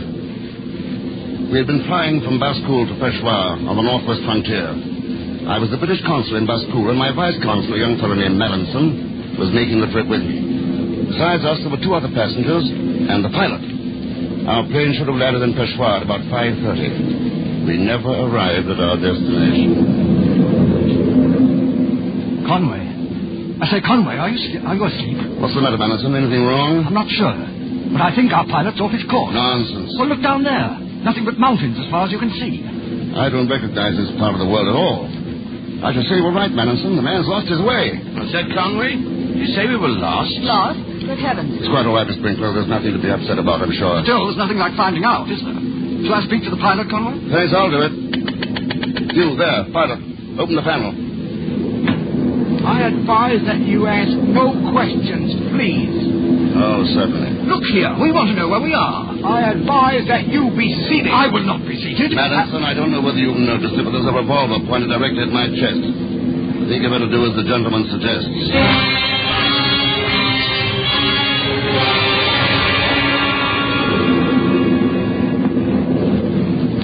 For hours after that, we sat in the darkness. Each of us pretended to sleep. Suddenly, the plane lurched sharply. There was a loud rushing sound in my ears, and I realized we were coming down, but fast, much too fast.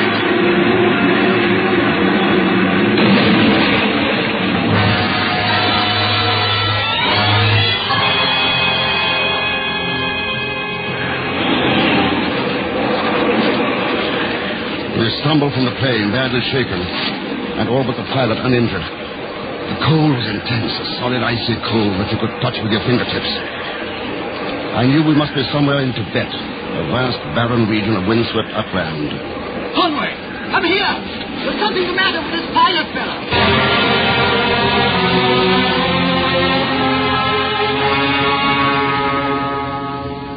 There was little we could do for him, and as the early rays of the sun caught the summit of the mountain, the man died. I say, Conway. Yeah? I've just been looking at that mountain. Am I seeing things? Are those men coming toward us?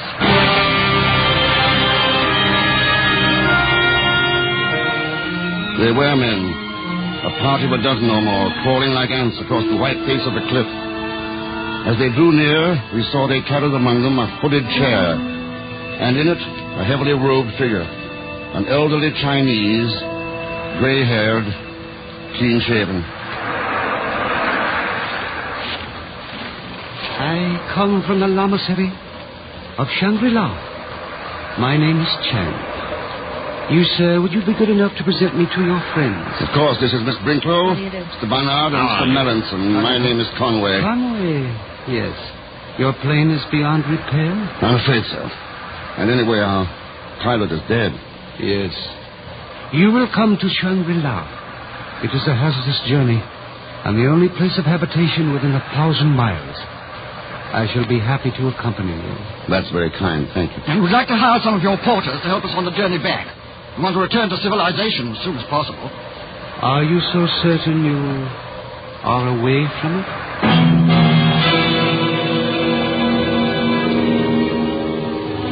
There was a pass of 20,000 feet, which we managed with the aid of long ropes. When we had struggled breathlessly to the top, I saw above us, shimmering in the rosy twilight. The loveliest mountain on earth. That snow-capped peak above you is Caracol. And below, in the valley of the blue moon, lies the lamasery of Shangri-La.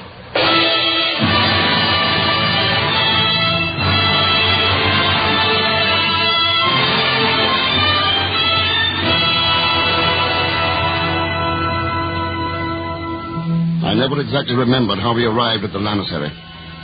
The thin air had a dreamlike texture, and I was conscious of a strange sensation, half mystical, half visual, of having reached at last some place that was an end, a finality.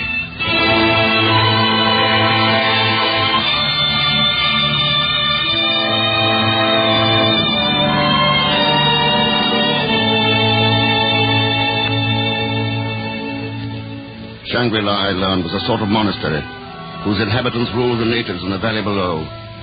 Those in full llama-hood numbered about 50, and their prevalent belief was in moderation, the virtue of avoiding excess of all kinds. These things I learned the first night as I stood with Chang on the broad balcony overlooking the valley. There is something more you would like to know, Mr. Conway? Please. I want to know, this morning, when you found us, were you setting out on a journey? No. Then you came there deliberately to intercept us? How did you know we were coming? You are very clever. But I should counsel you not to worry your friends with these abstract discussions. No, they want something more concrete. They want to know exactly how long you're going to keep us here. There will be certain unavoidable delays. How long? The difficulties of the trip. Securing the necessary porters. How long, please? You may tell your friends a few months. But you don't guarantee it. Is that what you mean? For myself, I can't say I shall mind a great deal. It's a new and interesting experience. In time to come, you may find it even more interesting. Good night.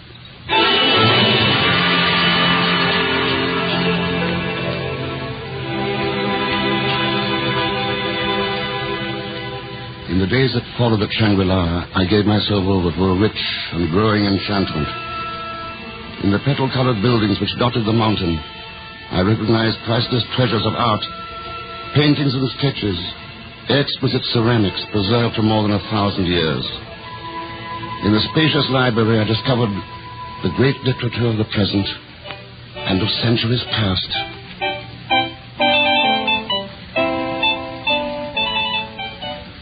One morning, I stood beside a lotus pool in an open pavilion of the lamasery. In an archway behind me, a young girl was seated at a harpsichord. That was very lovely. You are pleased? More than pleased. Oh, my name is Hugh Conway. They call me Lot Sen. Lot Sen. And do you live below in the valley? No, I live here. At the lamasery? Yes. But as yet I have not attained the full lama-hood. You mean you are a lama? Yes. I'm a bit confused. I thought only men could be lamas. They will tell you when you have been here longer that in the lama-hood there are no distinctions between a man and a woman. But you're hardly more than a child. Shall I play for you again? Please. Good morning. Oh, Jan. You are pleased with Lot Sen? She plays beautifully. She has studied for a great many years. Oh, how could she? How old is Lot Sen? I'm afraid I cannot tell you.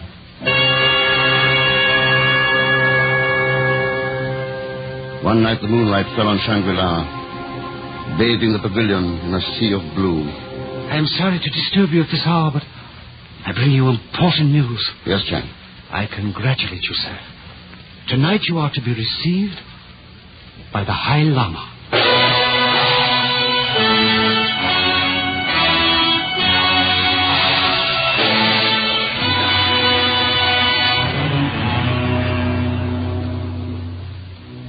As I followed Chang through the lamasery, I knew I was on the threshold of some great discovery. Pattering in front of me, he mounted a spiral staircase to a door which opened noiselessly before us. Chang left silently. As I I became accustomed to the gloom, I saw sitting before me a small and wrinkled man. He was motionless, a fading antique portrait in Chinese dress. His face thin and drawn tight over the frame of his skull. And his eyes. I felt dizzy beneath the gaze of those ancient eyes. You are Mr. Conway. I am. It is a pleasure to see you, Mr. Conway. Please sit down. I am an old man and can do no one any harm. I feel it a great honor to be received by you. Thank you. Chang tells me you have been asking many questions about our community and its affairs. I am very much interested in them.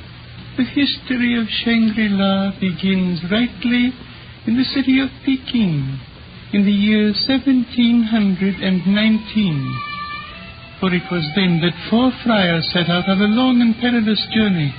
They traveled southwest for many months by Lanchao and Nonokawa, facing many hardships. 3 died on the way, and the 4th was not far from death, when by accident he stumbled into the rocky defile that today remains the only practical approach to our Valley of the Blue Moon. There, to his joy and surprise, he found a friendly population who bade him welcome, and quickly he recovered his health. His name was Father Perrault.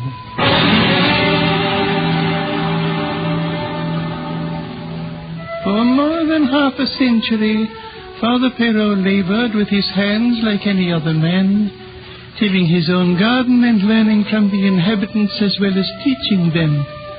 Then, in the year 1789, news descended to the valley that Father Perrault was dying at last. He bade his friends farewell, but the end was not yet. He lay for many weeks without speech or movement, and then he began to recover. He was then 108.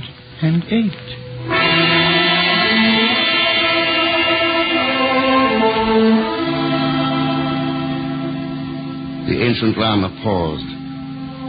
What he had told me was not beyond belief, but as he went on, I was held speechless with wonder. It was 14 years later, he told me, that a wanderer found his way to Father Perrault's monastery, an Austrian named Henschel.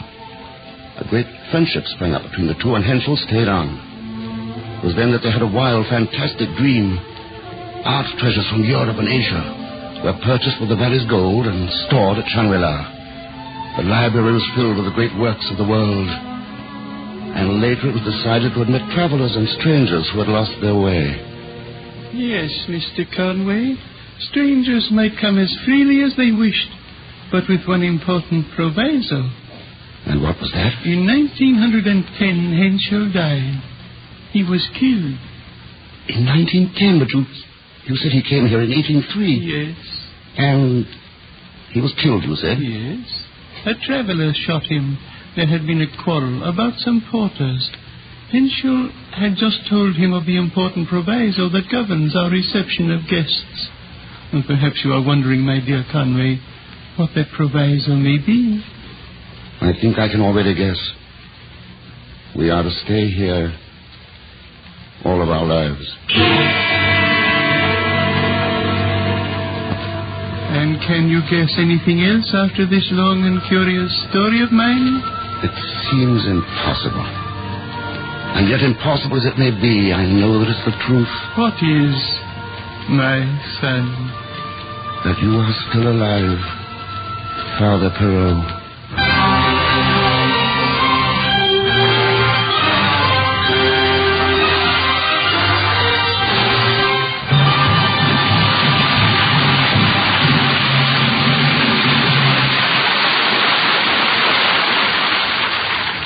In a moment, James Hilton will return to bring you the second act of Lost Horizons, starring Herbert Marshall.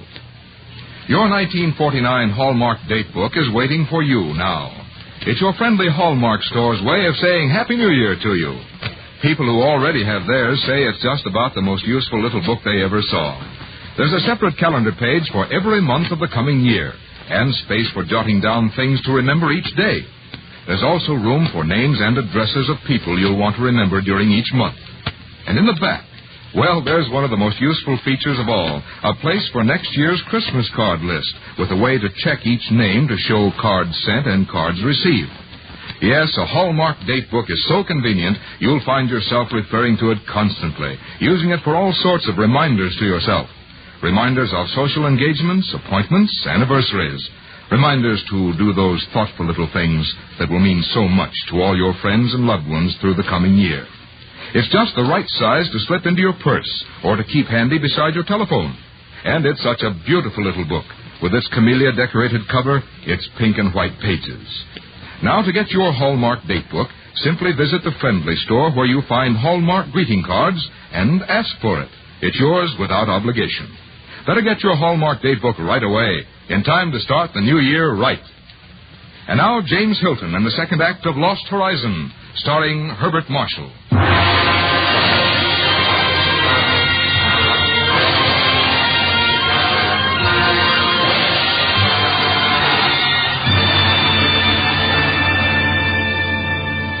Conway learned one of the secrets of Shangri-La that night, the secret of prolonged human life. For the High Lama who sat beside him had lived for nearly 2.5 centuries. Conway's coming was no accident, he said. There had been no travelers to Shangri-La for 20 years. Many lamas had died, and the pilot had been sent out into the world to find new persons to take their places. Then there is death at Shangri-La. Yes, my son. There are many of us who live no more than 100 years. And if one of your lamas were to leave the Valley of the Blue Moon? He would die. His years would fall on his shoulders like a great burden, and he would die. Very soon. An old, old man.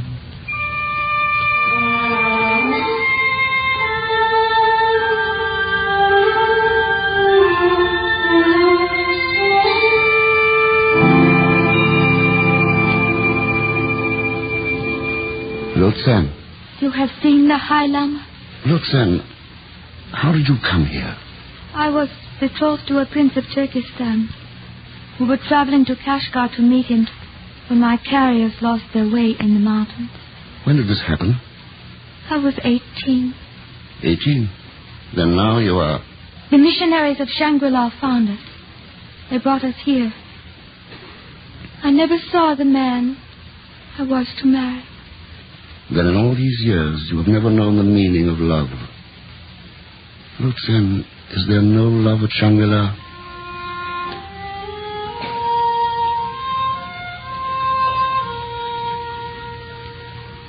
She did not answer, but I saw a faint flush rising in her ivory cheek. And then I was aware that someone had entered the pavilion and was watching us. It was Melanson.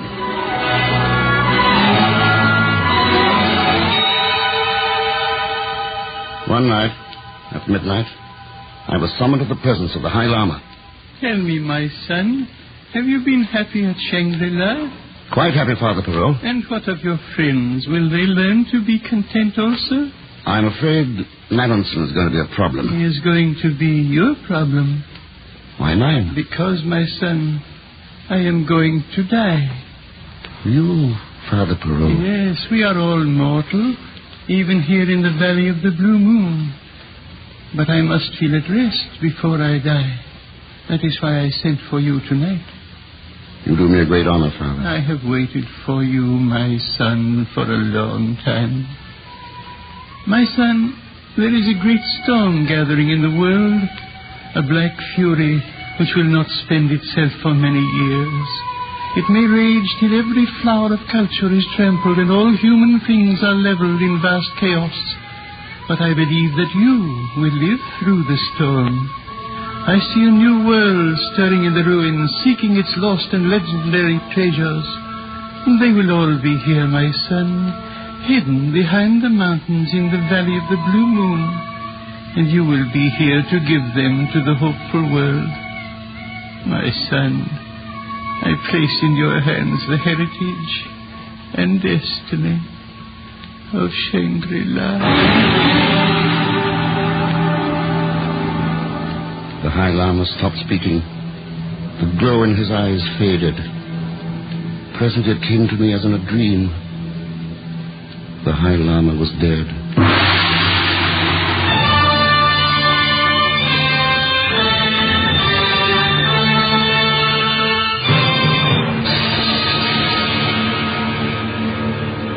Conway, I've been waiting for you. I say, what's the matter, Conway? Are you ill? No, just tired. Well, pull yourself together, man. The porters are waiting for us. Porters? It's all arranged. They're going to take us back to Pressoir. Miss Brinklow and Bartlett are staying. Who's been making all these plans? Lutsen. She's with the porters now. She's waiting. No. I'm in love with Lutsen. And she loves me. She's coming with us. Lutsen must not go. It's impossible. Why? Why is it impossible? You must take my word for it. Lutsen must never leave here. Conway, we need your help. We can't manage the cliff without you. I want to get away from this place. And Lutsen, too. She's young. Doesn't she count? Lutsen is not young. Not young, you're raving. It's the truth. Her beauty is a fragile thing that can live only where fragile things are loved. Manson, listen to me.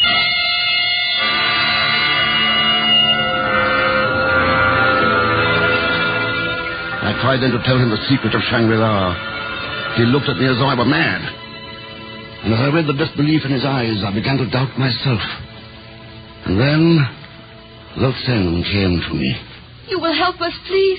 We need you. Lutsen, do you wish to leave Shangri-La? Yes. You understand the risk? If you leave this valley, you will fade away like an echo. Oh, you have been listening to the fables of these old men. You mean? I love him. If he is not with me, I would die. Here.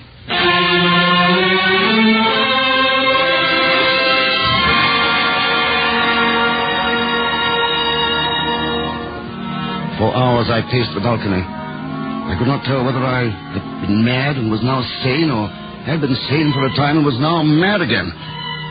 But always before we were the wistful, pleading eyes of the little Manchu girl. That morning, with the wind roaring through the jagged cliffs, we made the descent from Shangri-La.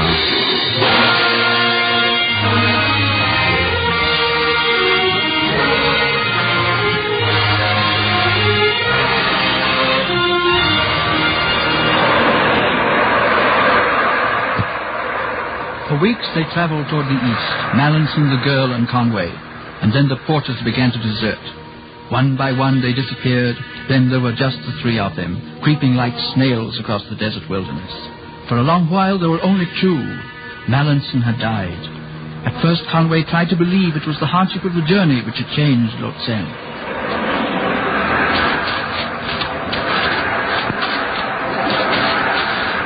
I'm tired. I can go no further. We must go on, Lutsen. I'm tired. That must be the last range of that mountain. You see, Lutsen? It is too far. I cannot see so far. One more step, Lutsen. One more step.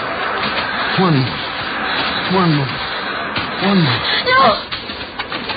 You must go on alone from here.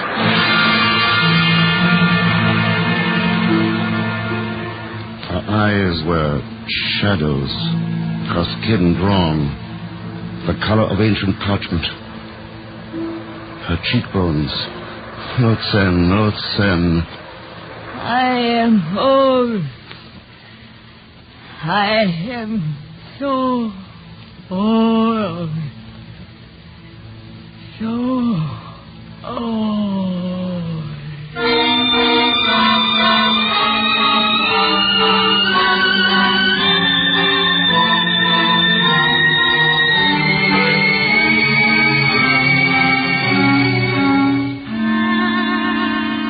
They found us on the road to Chongqiang, and we were taken to the hospital there.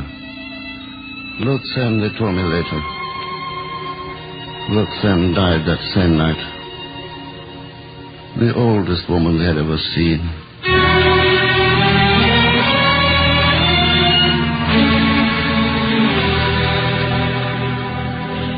The storm of which Father Perot warned me still threatens the world.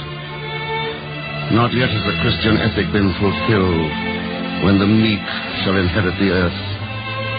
But Shangri-La has a heritage to cherish and bequeath, with such wisdom as men will need when their passions are spent. Soon I hope I'll return. Somewhere beyond Lhasa, on the high roof of the world, I seem to picture a long plateau running north, and far away a mountain rising white against the sky. I hope to find it again, for this, I think, is Karakal. And beyond is Shangri-La. and the Valley of the Blue Moon.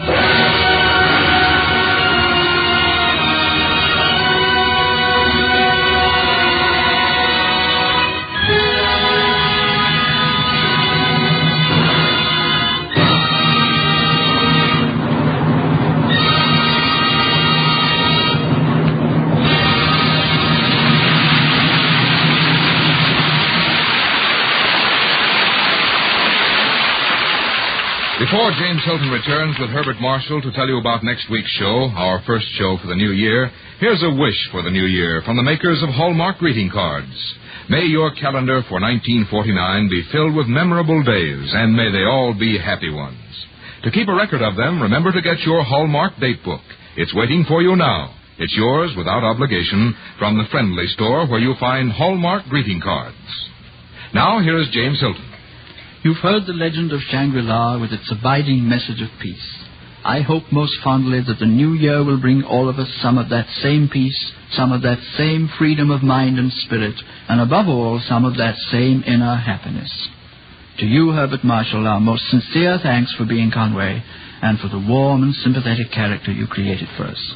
Jimmy, there's nothing in modern literature I know of that leaves one with such hope and beauty and the feeling of future promise as does the poetry and philosophy you have woven into Lost Horizon. Thank you, Jimmy, for the pleasure I've had. And I'd like to thank your sponsors, the maker of Hallmark cards, for having shown the good taste to have chosen you as their weekly host. But from what I've seen of their fine greeting cards, good taste is a tradition with Hallmark. Thank you, Bart, for those nice words, for your own superb performance, and for just being with us this evening. Ladies and gentlemen, the old year's fast drawing to a close, and the new year is just about ready to lift its head over the horizon of history. All of us, Dee Engelbach, our director-producer, Lynn Murray, who composed and conducted the music, George Wells, our adapter for tonight, and every one of us who is a member of the Hallmark family hopes that for you the new year will bring rich blessings and the fulfillment of your dearest wishes. Next week we'll present one of the motion picture's most popular actors, Robert Young, in a great story by Louis Brumfield, MacLeod's Folly. And the following week, Helen Hull's Clay-Shuttered Doors, starring Jane Wyman. So until next year, and that is to say next Thursday, this is James Hilton saying good night and a Happy New Year. Look for Hallmark cards that are sold only in stores that have been carefully selected to give you expert and friendly service. Remember Hallmark cards when you care enough to send the very best. Herbert Marshall will soon be seen with Margaret O'Brien and Metro-Goldwyn-Mayer's The Secret Garden. This is Frank Goss saying good night. This program came to you from the Hallmark Playhouse. This is CBS, the Columbia Broadcasting System.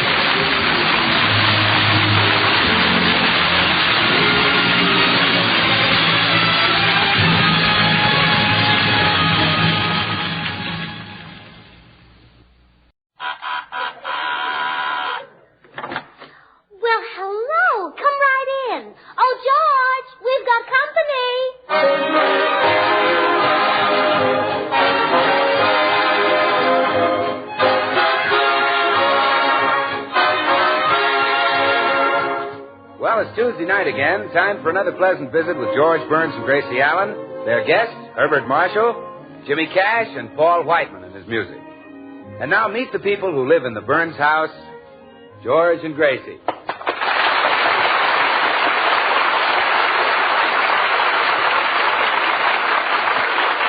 Well, today Gracie has a luncheon date with her girlfriend, Tootsie Sagwell. We find them now at the Romney Village Gypsy Tea Room. Special luncheon, 45 cents. Tea leaves red.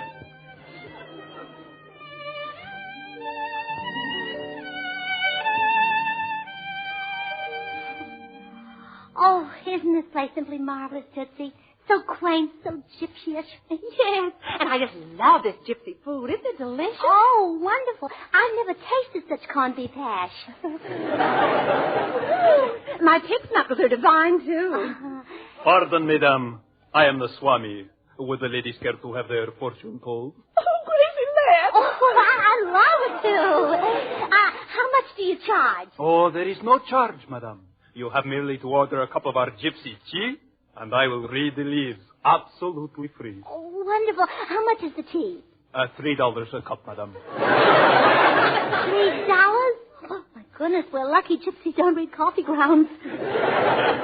Here is the tea, madame. Now then, I shall start with the fortune of the young lady. Me? Perhaps I should start with the pretty one. Oh, well, I would have lost anyway. Come on, Mr. Swami. Tell my fortune. Very well, madame. I see a man in your life. No, wait. It is not a man. Yes, it is a man. Or is it? Well, isn't that wonderful, Tootsie? He sees George already. Yeah. And this man's name, it starts with a G. Well, now that's uncanny. How on earth did you know? The leaves are infallible, madame. Oh, I just can't wait. Read my fortune now, Mrs. Swami. Very well, madame. Oh, my. I see trouble for you in the future. It is something about taxes, I think. Income taxes. Why, this man is amazing. Isn't he, though? And I know he's right because there's a letter from the tax department sticking right out of your handbag. Oh, Gracie, you know, you're so lucky you're married to George. You don't have to worry about income tax. I know. Oh, gee, Tootsie, I hope you get married soon so you'll have a dependent, too.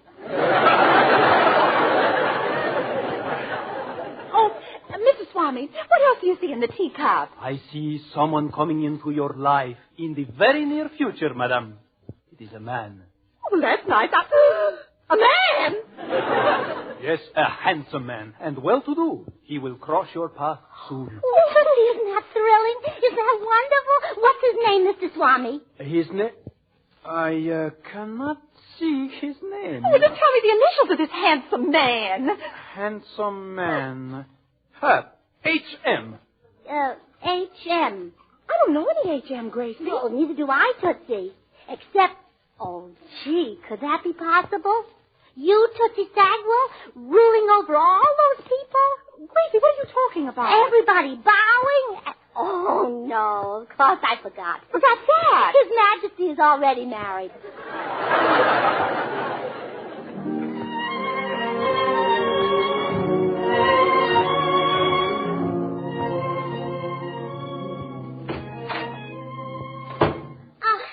I'm home. George, put down that Western magazine and answer me. I said hello. Oh, howdy, gal. Come into the corral and set a spell. I wish you'd stop reading cowboy love tales. But, sweetheart, it's the best magazine on the market. Well, maybe so, but it's doing awful things to our married life. Gee, I'll never forget when I stopped at that perfume counter at the May Company. You said, "You don't need that there stuff, gal. You already smell like a newborn calf to me." Well, that's a compliment. Oklahoma Tex always says that to Lucy. Oh, forget Oklahoma Tex. Forget Oklahoma Tex. Forget him. I'm crazy about him. You know, Tootsie Sagwell and I had our fortune told, and a dream man is coming into her life. Isn't that exciting? George, put down that magazine. Yeah? Okay, I was listening. Well, what did I say? That you bought a new hat. That's not what I said. Well, it never missed before. I said I'd been to a fortune teller. Well, that's nice. See, George, do you know any wealthy, glamorous, fascinating man whose initials are H.M.? Yes. Who? Harpo Marx. Oh, George, he wouldn't do. A girl couldn't be happy with a man who just sits there and honks at her. Anybody else? H.M. Well, Herbert Marshall. Herbert Marshall. Yeah, he's wealthy, glamorous, and fascinating. Yeah, that's he. Oh, thank you, George. Gracie, what's this all about? Oh, he must be the H.M. the fortune teller was talking about. The lover chosen by fate, the dream man. He told you about a lover? A dream man? Gracie, I always thought that I was only a man like Herbert Marshall could make up for all those dull, monotonous years.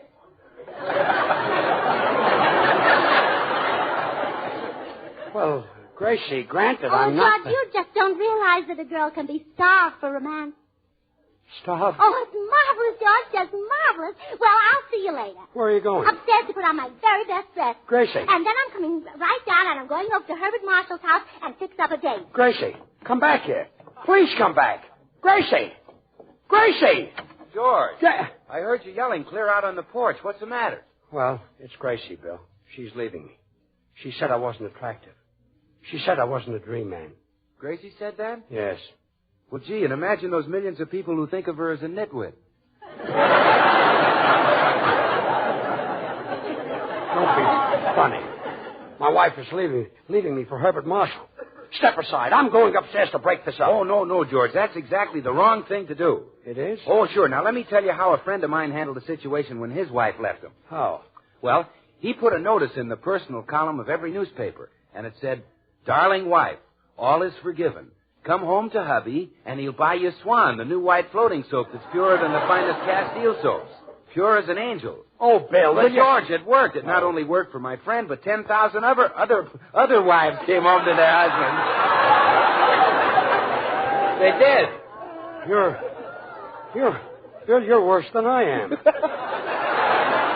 Look, Bill, I'm going to talk to Gracie. No, now wait, George. I don't say that plan will get Gracie back from Herbert Marshall. In fact, I don't think it will. You don't, eh? Oh, no, you'll have to go further. You'll have to say that because Swan is purer than the finest Castiles, you can use it to help safeguard your hands when you wash dishes or do any other soap and water job that comes along. And those mild, pure Swan suds will really get your work done, too. Just put that in the personal column. Oh, fine friend you are.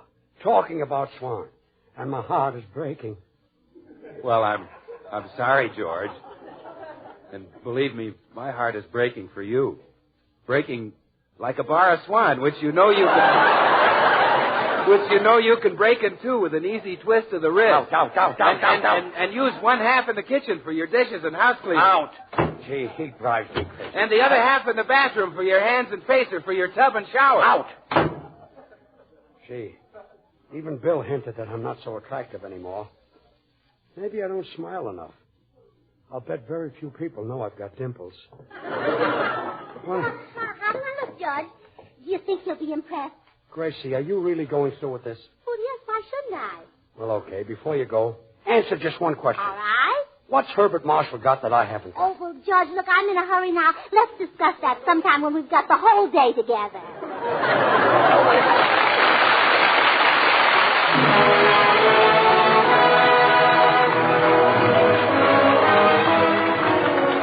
Paul Whiteman, the boys, and the Sixtets and the Miss woke up singing this morning, and what do you think they had in their mind? It was, "I had the craziest dream."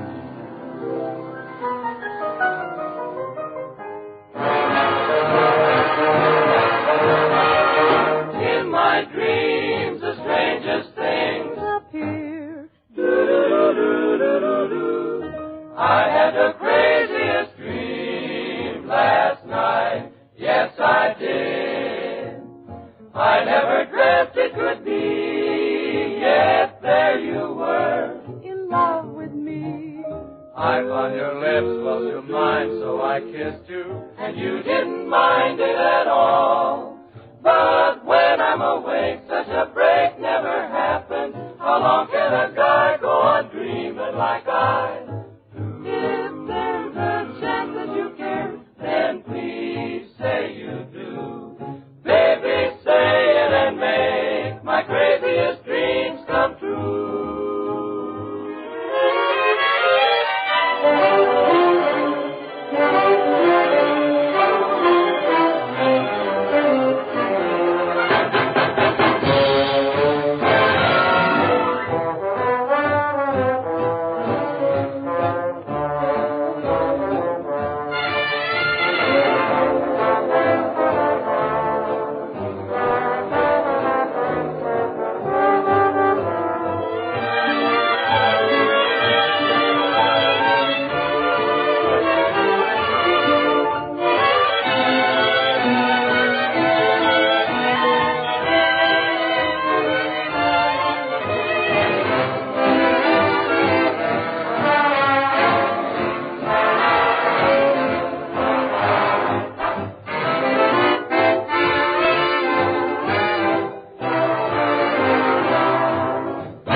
Over to Herbert Marshall's house to inform him of his romantic future.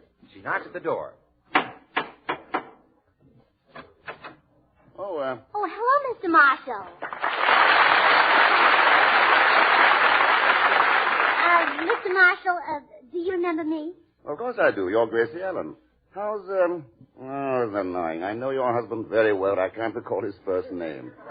Well, it's George. Yes, so it is. Imagine me forgetting good old George Allen.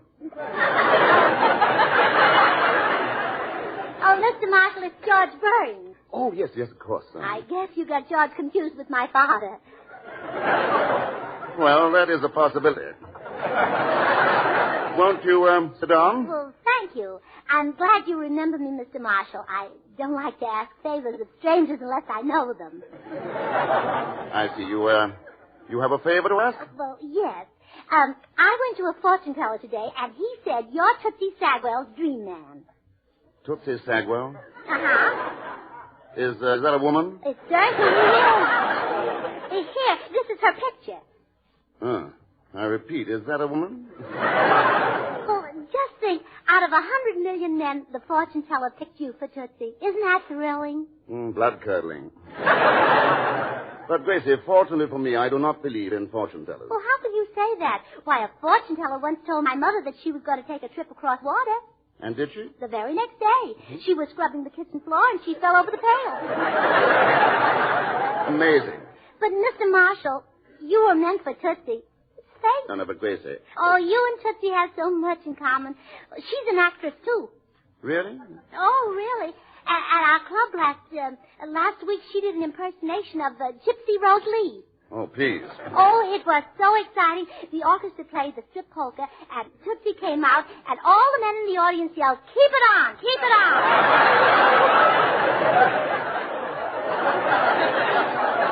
Yeah, I can see their point. You know, Grace, I simply can't have a love affair with this Miss Sagwell. You won't be Tootsie's dream man? Frankly, I have neither the time nor the courage. But, Mr. Marshall, the fortune teller... Gracie, it would take more than a fortune teller to make me go out with a creature like that. You'd need a more important reason. I certainly would. Oh. Well, then I guess I'll have to tell you the truth. The truth? Yes. I'll bear my shame. I hoped I'd never have to tell this to anybody. Good heavens, what is it? Well, I want you to take Tootsie away from George. What? You mean George and this Tootsie? Yes. Oh, please don't tell anybody, especially George. Well, I can't believe it. Oh, well, don't blame Tootsie. It's not her fault. George pursues her. The bounder. How can you live with a man? He's a cad. Yeah, I know. But he's the cad I'm used to. No, don't cry, Gracie. Oh, dear. Nobody will help me. Wait, Gracie, I'll help you. I'll do it. I'll make love to this Sagwell person if it'll save your home. Oh, thank you. I'll arrange everything. No, goodbye, child. That beast doesn't deserve a sweet, innocent girl like you. Yeah, I know. Goodbye. Gracie! Why, George, what are you doing here? I followed you.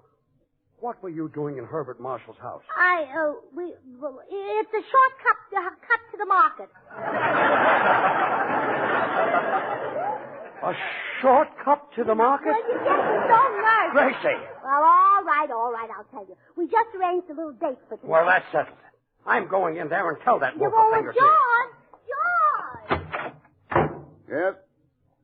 Oh, it's you. You're darn right it's me. My wife was just here. Do you deny it? Deny it? Why, of course not. And do you deny you just arranged a date? No. But, as one friend to another, what's your opinion of a man who'd break up a home? George, let's face it, you're a complete and utter stinker.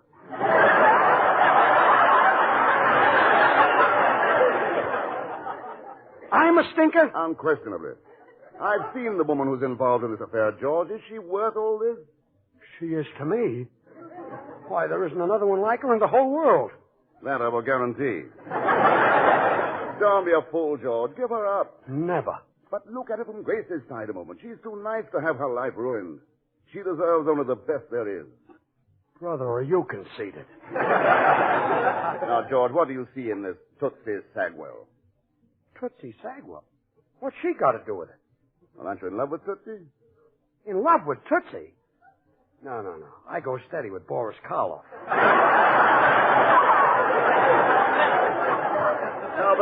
But Gracie said she wanted me to take Tootsie away from you. That's why she arranged the date for us. Gracie arranged a date for you and Tootsie? Yes. Oh, now I get it. This is another scheme of Gracie's to help Tootsie. You see, Tootsie is dying to get a husband. Well, she's insane to ask for volunteers. She ought to try selective service. Anyway, this lets me out of the date. Now, wait a minute, Bart. I can't spoil this date for Gracie. She'll never forgive me. You've got to go through with it. But, George, look at that picture. Bart, it's only one night out of your life, and it'll save my neck. Oh, well, if it means that much to you. Oh, thanks, Bart. I knew you'd do it. See you tonight. You don't suppose Tootsie will make love to me, do you? Well, she might. Oh, murder. Now I know what a commando has to go through. Oh.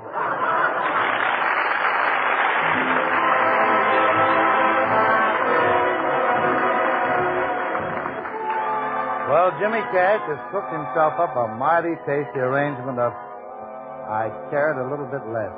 And here it is, Okay, Jimmy. Maybe I haven't a chance. Maybe you don't even care. Baby, is this a romance or a one-sided love affair? I wouldn't feel so lonely for someone I love and adore if I cared a little bit less and you cared a little bit more. I wouldn't cry my heart out for kisses I miss at your door if I cared a little bit less and you cared a little bit more. It all would be so simple if you were me and I were you. You'd realize what love is and you could see my point of view. Oh, darling, time's a-wasting when heaven is only next door. 'Cause I'll never care any less. Won't you care a little bit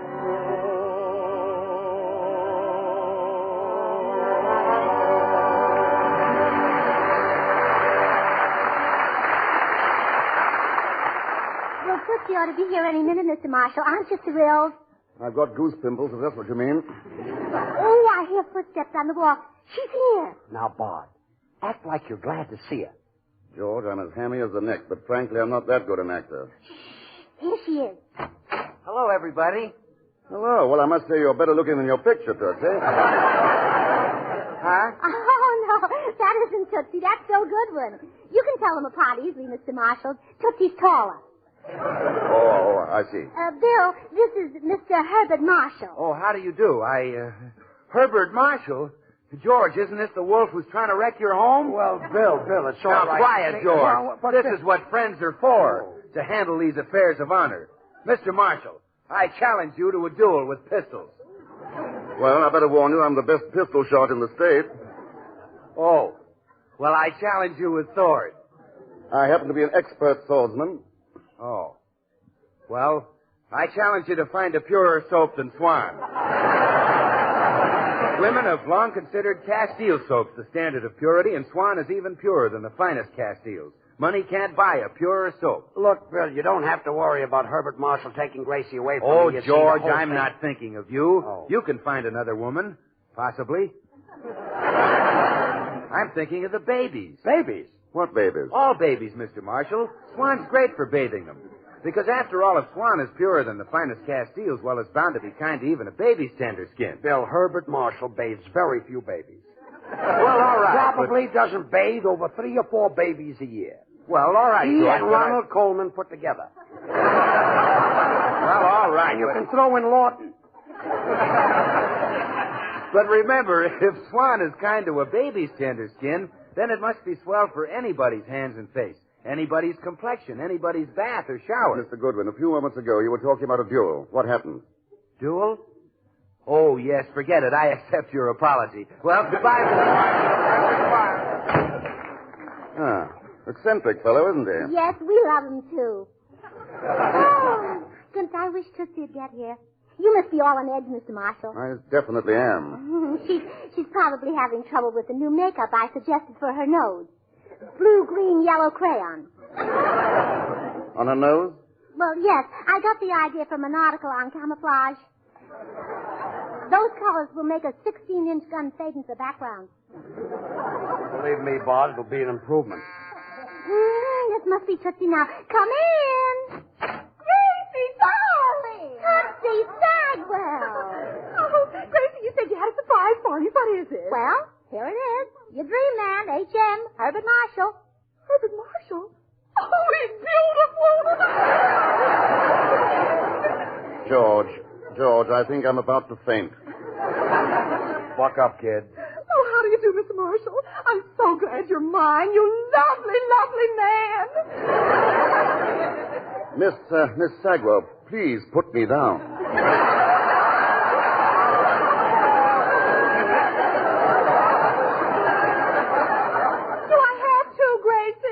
Well, Tootsie, I guess you'd better. Here, put him on the sofa.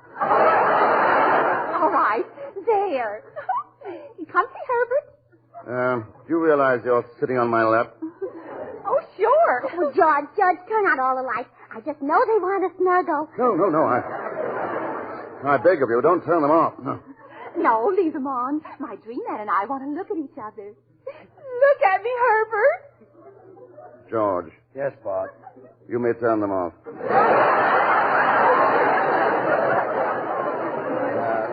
You're safer this way. Miss Sagwell, you realize you're squeezing me very hard. Oh, sure. Well, I wish you wouldn't. It's rather warm in this room, isn't it? Kiss me, Herbert. Yeah, I'm getting warmer. George, is this house heated by an oil burner? Yes, it is, Bart. Kiss me, Herbert. George, you should really cut your thermostat down to a temperature of 65 degrees. The government is asking all homeowners to do that in order to prevent a more serious shortage of fuel oil this winter. Well, that's right. I'll do that. Anything else you'd like to mention?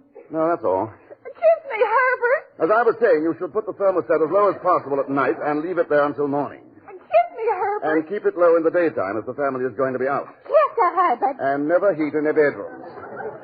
Kiss me, Herbert. And you can save 10% of your fuel by drawing all your window shades and drapes at sundown. Herbert? Yes, Miss Sagwell? That's enough courtship. Let's get married.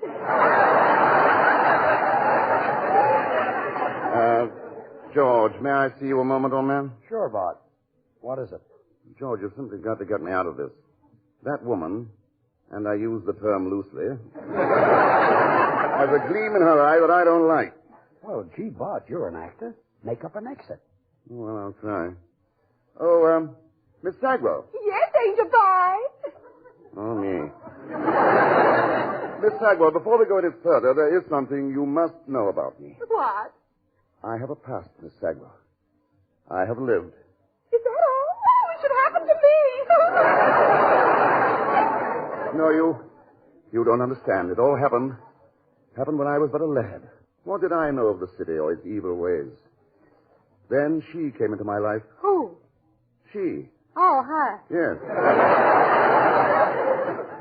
It wasn't my fault, I swear it. How was I to know there was anything more than harmless 7-Up in that glass? Oh, she didn't. You don't know her. Who? Her. Oh, she. Yes. Gad, how I hated myself in the morning. Women are beasts. Yes, they are. Well, you'll never find a nicer beast than Tootsie. Oh, Herbert, forget your past. All I want to hear are those 3 little words that'll tell me how you feel about me. Very well. Say them. Goodbye, Miss Sagwell. Herbert! Mr. Marshall, come back. Stop it.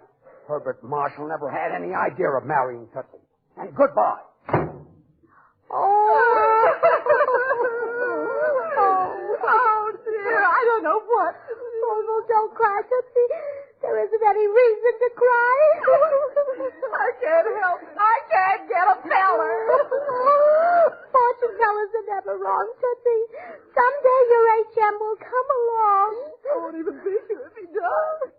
He'll probably throw me in jail on account of my income tax. Oh, no, they won't, Tootsie. Let's see that letter from Washington. Yes. I was just born under an unlucky star, that's all. Tootsie! Tootsie! He's come into your life, H.M. The fortune teller was right. Huh? Well, look at the signature on this letter. Henry Morgenthau.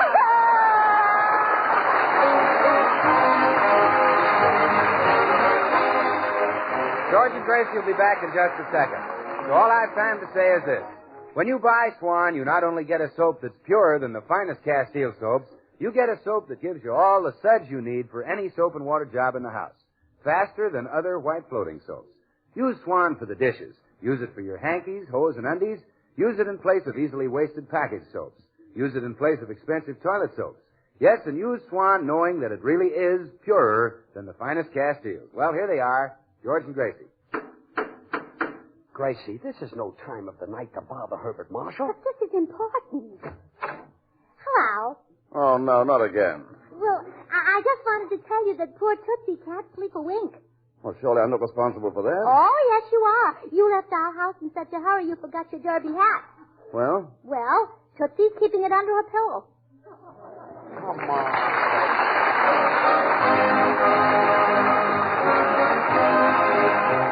The makers of Swan, the new white floating soap, join George and Gracie in inviting you to tune in again next week, same time, when their special guest will be that bad man of the movies, Akim Tamirov. Remember, Swan also brings you another of radio's top shows, Tommy Riggs and Betty Lou, over another network. Now, till next week, this is Bill Goodwin saying, well, I, Swan, how about you? Good night.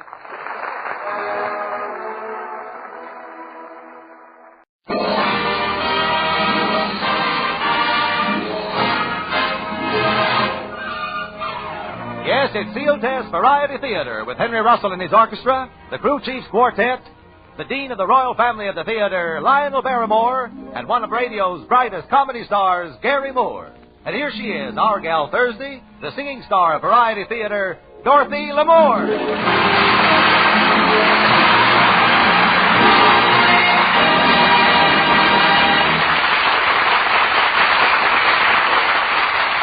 Thank you. Thank you very much, and hello, everyone. Welcome to our Sealtest Variety Theater. I feel really wonderful tonight, and who wouldn't with two such loyal and talented friends standing by as Lionel Barrymore and Gary Moore.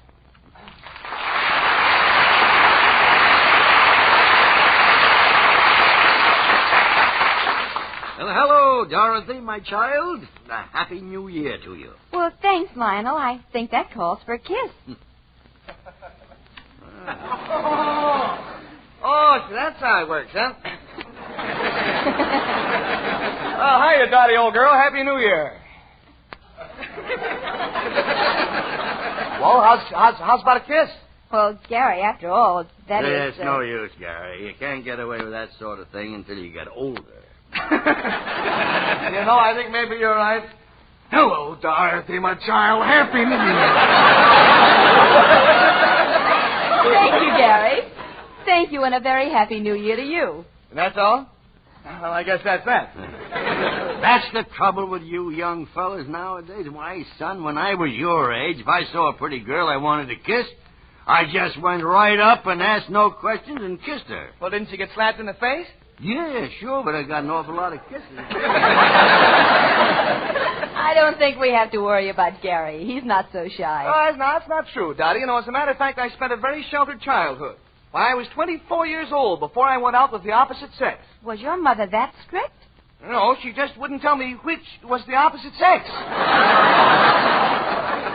don't know. I guess I've outgrown my adolescence. I meet so many people since I'm the quizmaster on Take It or Leave It. It's given me more assurance. Well, how about you, Lionel? Did playing Dr. Gillespie have any effect upon you? Oh, it certainly did. After portraying a doctor for so many years, I took it so seriously that if a friend sneezed, I said Gesundheit and send him a bill for medicine. How about you, Dottie, and all those jungle pictures you played in? Oh, don't remind me about it. For years, I couldn't sit down to dinner unless there was a monkey at the table. But what about that quiz show you're doing, Gary? Does that have any effect on your personal life? Well, sometimes, yeah. Like I've been going with a girl here recently, and the other night her father called me in and he said, "Young man, For 3 years now, you've been kissing, hugging, and smooching with my daughter. I want to ask you a few questions. Oh, what did you say? All right, sir. Which category do you choose?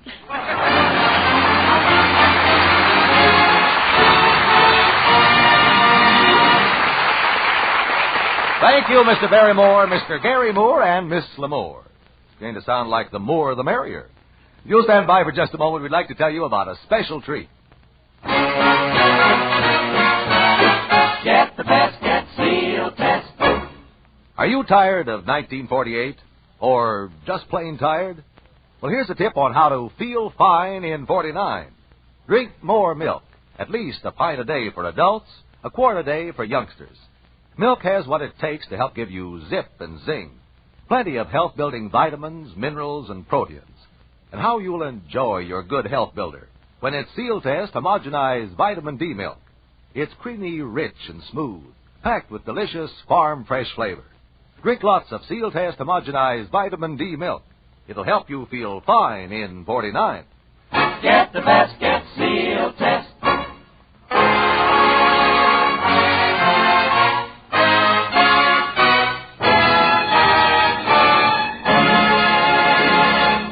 And now Dottie Lamour, our own pretty baby, steps to the microphone as she bids goodbye to old man 1948. She welcomes young little 1949 and hopes that he'll be a pretty baby.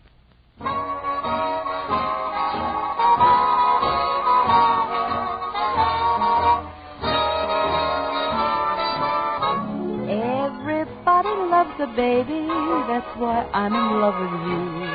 Pretty baby, pretty baby. And I'd like to be your sister, brother, dad, and mother, too. Pretty baby, won't you come and let me rock you in my cradle of love?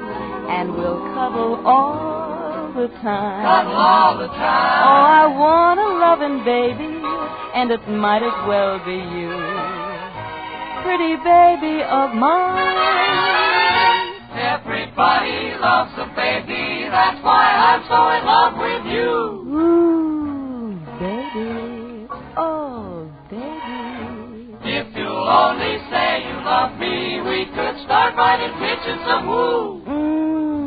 Baby, ah, baby, won't you come and let me rock you in my cradle of love, and we'll cuddle all the time. Cuddle all the time. Oh, I want a loving baby, and it might as well be you.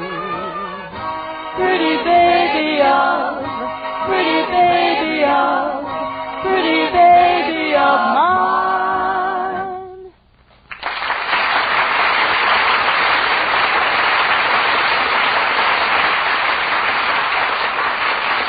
Each year, a bright young comedian flashes across the radio horizon, and I can think of no one who keeps on shining as brightly and as consistently as our first guest star tonight. America's most unpredictable quizmaster, the star of Take It or Leave It, Gary Moore.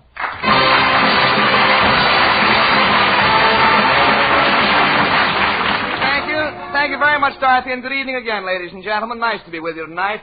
And I hope that immediately following the program, each and every one of you will rush right out and buy yourself an Eversharp pen. Oh, now, wait, Gary, you're on a different program tonight. Huh? Excuse me. Friends, rush right out and buy an Eversharp pen and fill it with Sealtest ice cream. This will come in very handy when you're writing to people named Combe. But, Dottie... Honey, I want to wish you a somewhat belated Merry Christmas. Well, thanks, Gary. You know I love Christmas, and I'm really sorry it's all over. Yeah, I am, too, but I don't know, at least it'll give my bankroll a rest. I don't know, there seem to be so many occasions for buying presents nowadays. There's Mother's Day when you go out and buy a present for Mother, then there's Father's Day when you go out and buy a present for Father, then there's Christmas Day when you go out and buy a present for everybody, and I'm inventing a brand new holiday that I think is going to be very popular. I'm going to call it Nothing Day. You just sit there and hold on to your money. You can count me in on that one. But anyway, Gary, I do want to thank you for coming to visit me on this, our last program of 1948. Oh, Dottie, my little flower, and I use the word flower in reference to your stems. I'm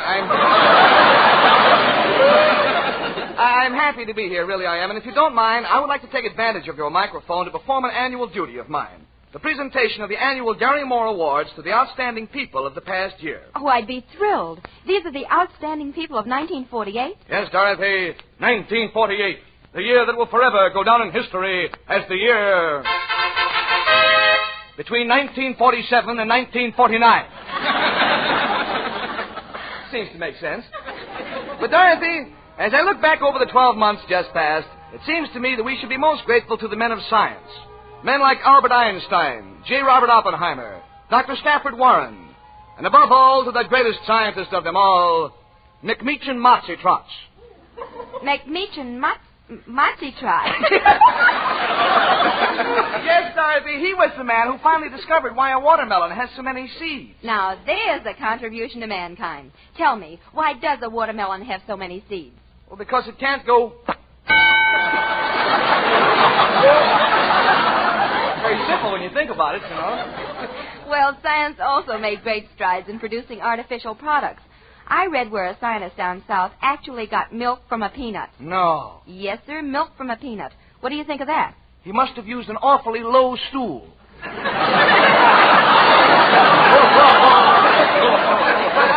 Enough about science, Dottie. How about your own racket, motion pictures? Ah, yes, this cinema.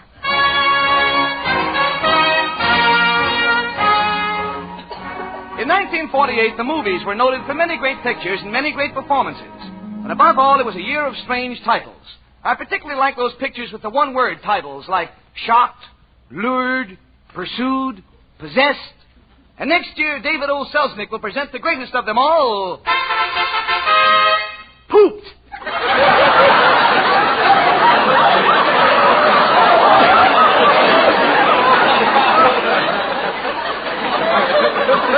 That's co-starring Tyrone No Power and Andy Hartley.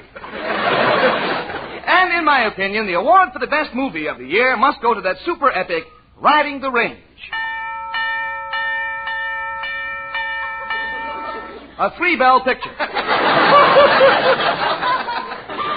One of us kids has got to go back to school. And our feature award of the evening goes to that sterling young actress, Miss Injured Bird Dog, for her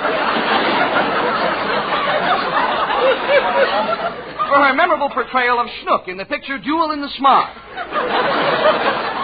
We are honored to have Miss Bird Dog with us tonight, and she will reenact that famous part for us now. Go ahead, Miss Bird Dog.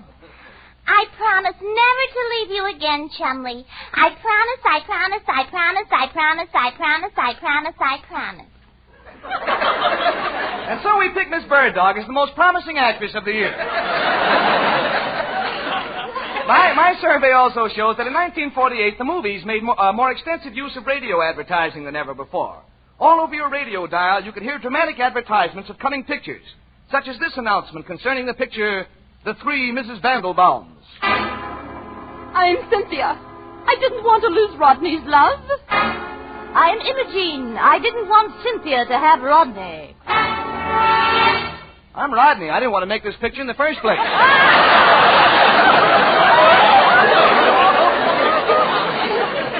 And I like that one. It's so true, you know. And in conclusion, we would like to make an award to one of the behind-the-scene workers in motion pictures. And for this honor, we have chosen this year Miss Gertrude Armentrude. Miss Armentrude, will you tell us what your contribution was to the cinema? Certainly. My contribution to motion pictures was the care and promotion of better diction.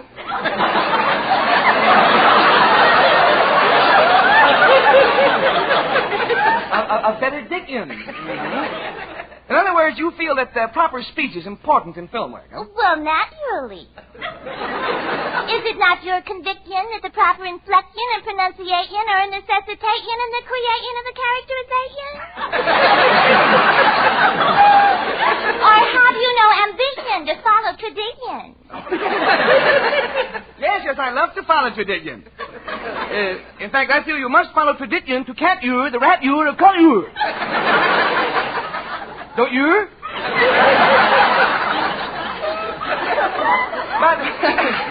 But in closing, Miss Armentrude, have you any little thought to leave with us? Yes, a little poem that I wrote. A poem? Well, isn't that nauseating?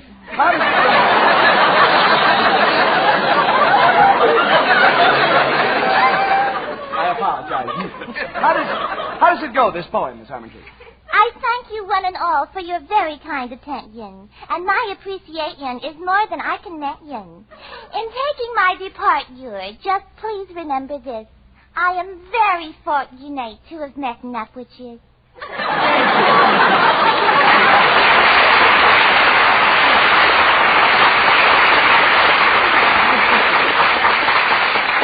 And on this note of culture, friends, I close my Gary Moore Awards for 1948. And if each of those people whose names I have mentioned tonight will get in touch with me immediately following the program, I will be more than honored to give each of them a solid gold... It's funny, there seems to be a page missing here. Well, good night, friends. Thank you very much.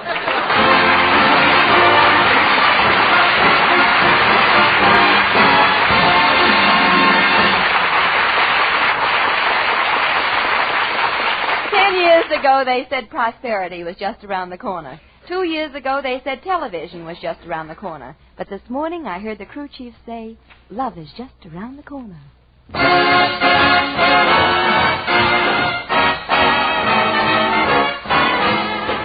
Love just around the corner, any cozy little corner.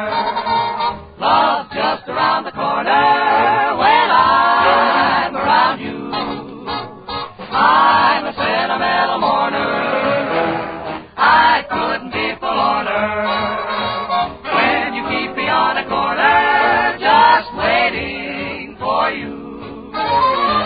Venus de Milo was noted for her charm, but strictly between us, you're cuter than Venus. And what's more, I've got all. Let's cuddle in a corner. Cozy little corner. A new year's just around the corner, and I'm around you.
When it comes to New Year's resolutions, most of us have the same trouble. We make 'em and break 'em. But there's one resolution that never has and never will be broken. I'm talking about the Sealtest Pledge, a pledge to you of top quality and purity. You can depend on this when you buy Sealtest milk, because it must meet exceptionally high standards for purity and quality before it can bear the famous Sealtest seal. So ask for Sealtest milk every time. And for extra goodness, smooth, creamy rich flavor, make it Sealtest homogenized vitamin D milk. Always. Get the best, get Sealtest.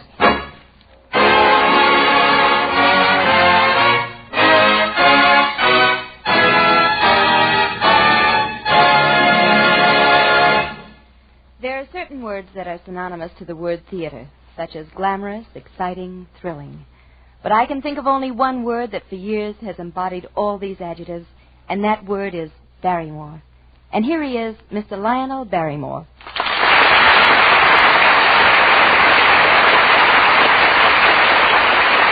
Well, Lionel, the Sealtest magic carpet is out, ready to whisk us back to a New Year's Eve of many years ago, long before you were mayor of the town. Won't you climb aboard? After you, my dear. Carlton, will you set the scene, please? Right, Dottie. It is New Year's Eve at the turn of the century. Our hero is calling for his best girl to take her out for the evening. He rings the bell. The door is opened. The best girl's father speaks. Happy New Year, son. Happy New Year, Mr. McClinton. Yeah, let me take your hat and coat. Muffler, umbrella, gloves, rubbers, earmuffs. By the way, young man, how's the weather out? Like a summer's night. Like... Well, that's good. I better tell Dorothy you're here. Dorothy? Yes, Papa? Lionel is here. Papa, can I see you for a minute? Yes, dear. What is it? Will you excuse me for a moment? Oh, I'm nervous, Papa. I don't know exactly how to tell you, but... You can tell me, daughter. After all, I'm your papa. Oh, I can't find my bustle. You can't find your bustle? No. I never saw a girl lose things the way you do. A bustle. If you didn't have your head attached, you'd lose that, too. Well, I suppose I'd better go down.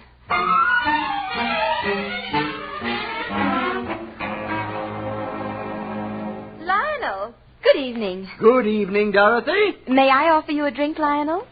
Well, I don't know. Sarsaparilla? Oh, no, I have to drive. Well, how about a lemon ice? Oh, that would be just splendid. Isn't New Year's Eve exciting? Just think. Tonight will be the beginning of a new century. I wonder what the next 50 years will bring. Well, I understand that a fella just built an auto the other day called the Apperson Jackrabbit that goes 15 miles an hour. 15? Well, I don't believe it. And not only that, but there are reports that one fella got his car up to 60 miles an hour. Where was that? At a place called Hollywood and Vine. Oh, Lionel, dear, look at the time. Yes. I think we'd better get going. I have a handsome cab waiting outside.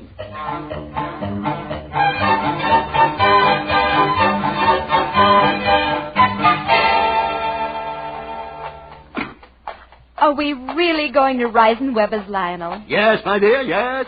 I understand they have a dinner there now of shrimp cocktail, oysters on the half-shell, crab consommé, filet mignon, asparagus, hollandaise sauce, cherries jubilee. Are you sure you can afford it, Lionel? Well, it's New Year's Eve.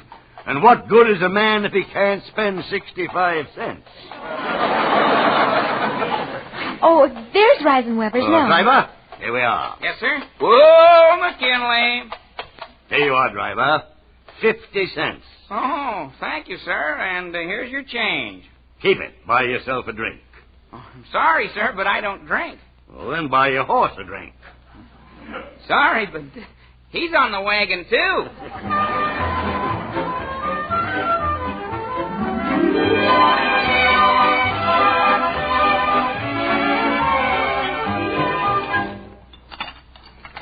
Oh, Lionel, it's so exciting being here at Reisenweber's with all its glamour. Lionel? Do you know what orchestra is playing here? It's a new one that was just formed last week. Really? What's the name of it? Phil Spitalny and his one-girl orchestra.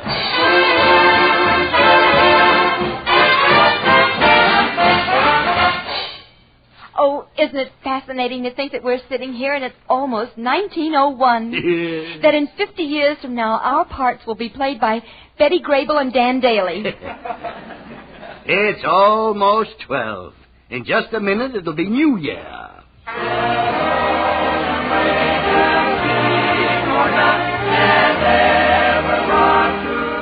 It's New Year's Eve, Lionel. 1901. Just think, a new century is born. Just think what the new century will bring forth. Invention, science, ideas. Great men will be born. Nations will rise and fall. I wonder what they'll be saying 50 years from now. I think I know what they'll be saying. What? All I want for Christmas is my 2 front teeth.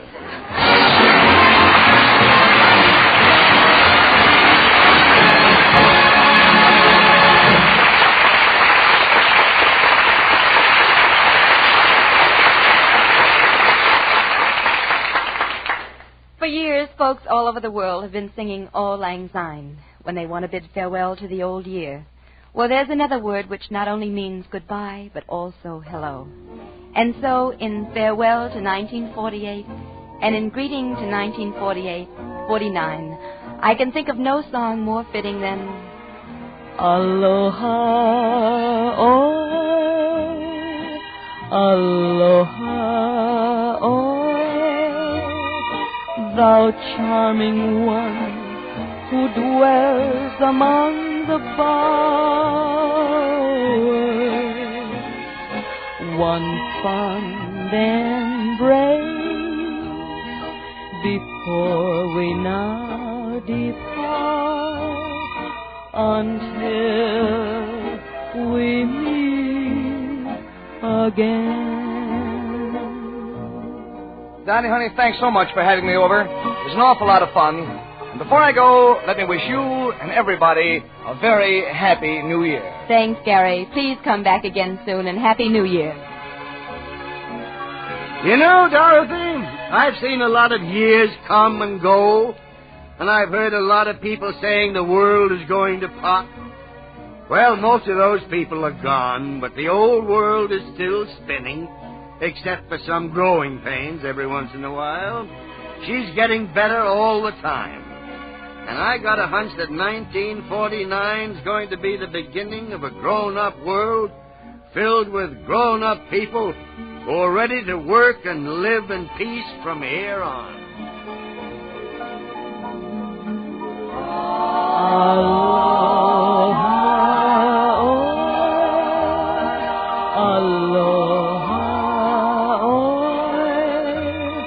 Thou charming one who dwells among the bowers,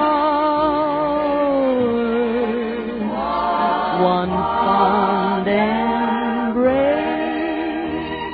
before we now depart, until we meet again.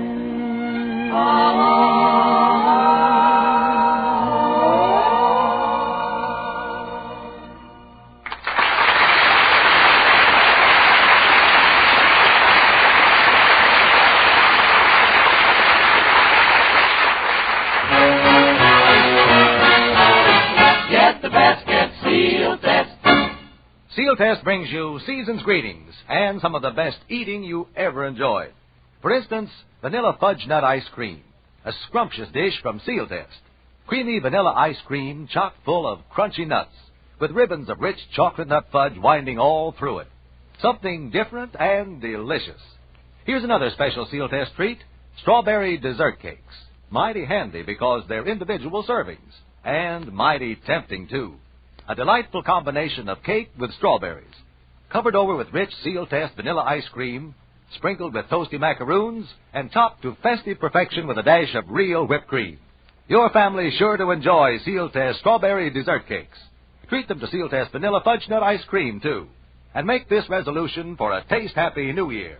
Always get the best, get Sealtest.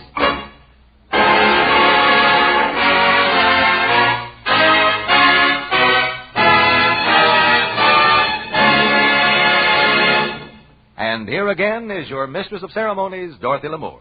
Lionel Barrymore and Gary Moore, thank you so much for signing our guest book at Sealtest Variety Theater.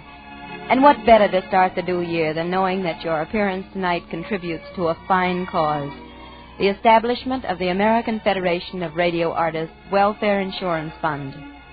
And so until next year, when our guest stars will be that man with the low IQ and the high hooper, Ed Gardner, and one of Hollywood's outstanding film stars, Cornell Wilde. This is Dorothy Lamour saying keep well. Excuse me, Dottie, for breaking in, but how about that royal welcome you want to extend to the newest member of the Sealtest family? Well, you didn't think I was going to forget that, did you, Carlton? Especially when there's another Dorothy involved.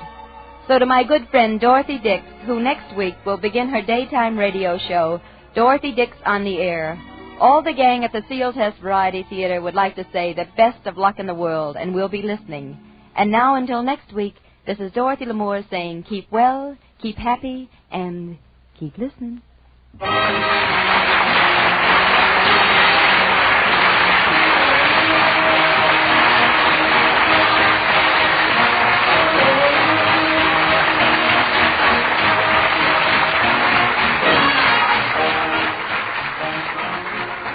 Lionel Barrymore returns to the air next week as star of his own radio program, Mayor of the Town. Mr. Barrymore appeared through arrangement with Metro-Goldwyn-Mayer, producers of the all-star Technicolor musical Words and Music, based on the lives and music of Rodgers and Hart. Continuity for Sealtest Variety Theater is written by Howard Harris and Sidney Zelinka, and direction is by Glenn Hall Taylor. Tune in next Thursday at this same time when Sealtest Milk and Ice Cream again presents Sealtest Variety Theater, starring Dorothy Lamour, and as our guests, Ed Gardner and Cornell Wilde. Sealtest Incorporated and associate companies are divisions of National Dairy Products Corporation. This is Carlton Cadell speaking.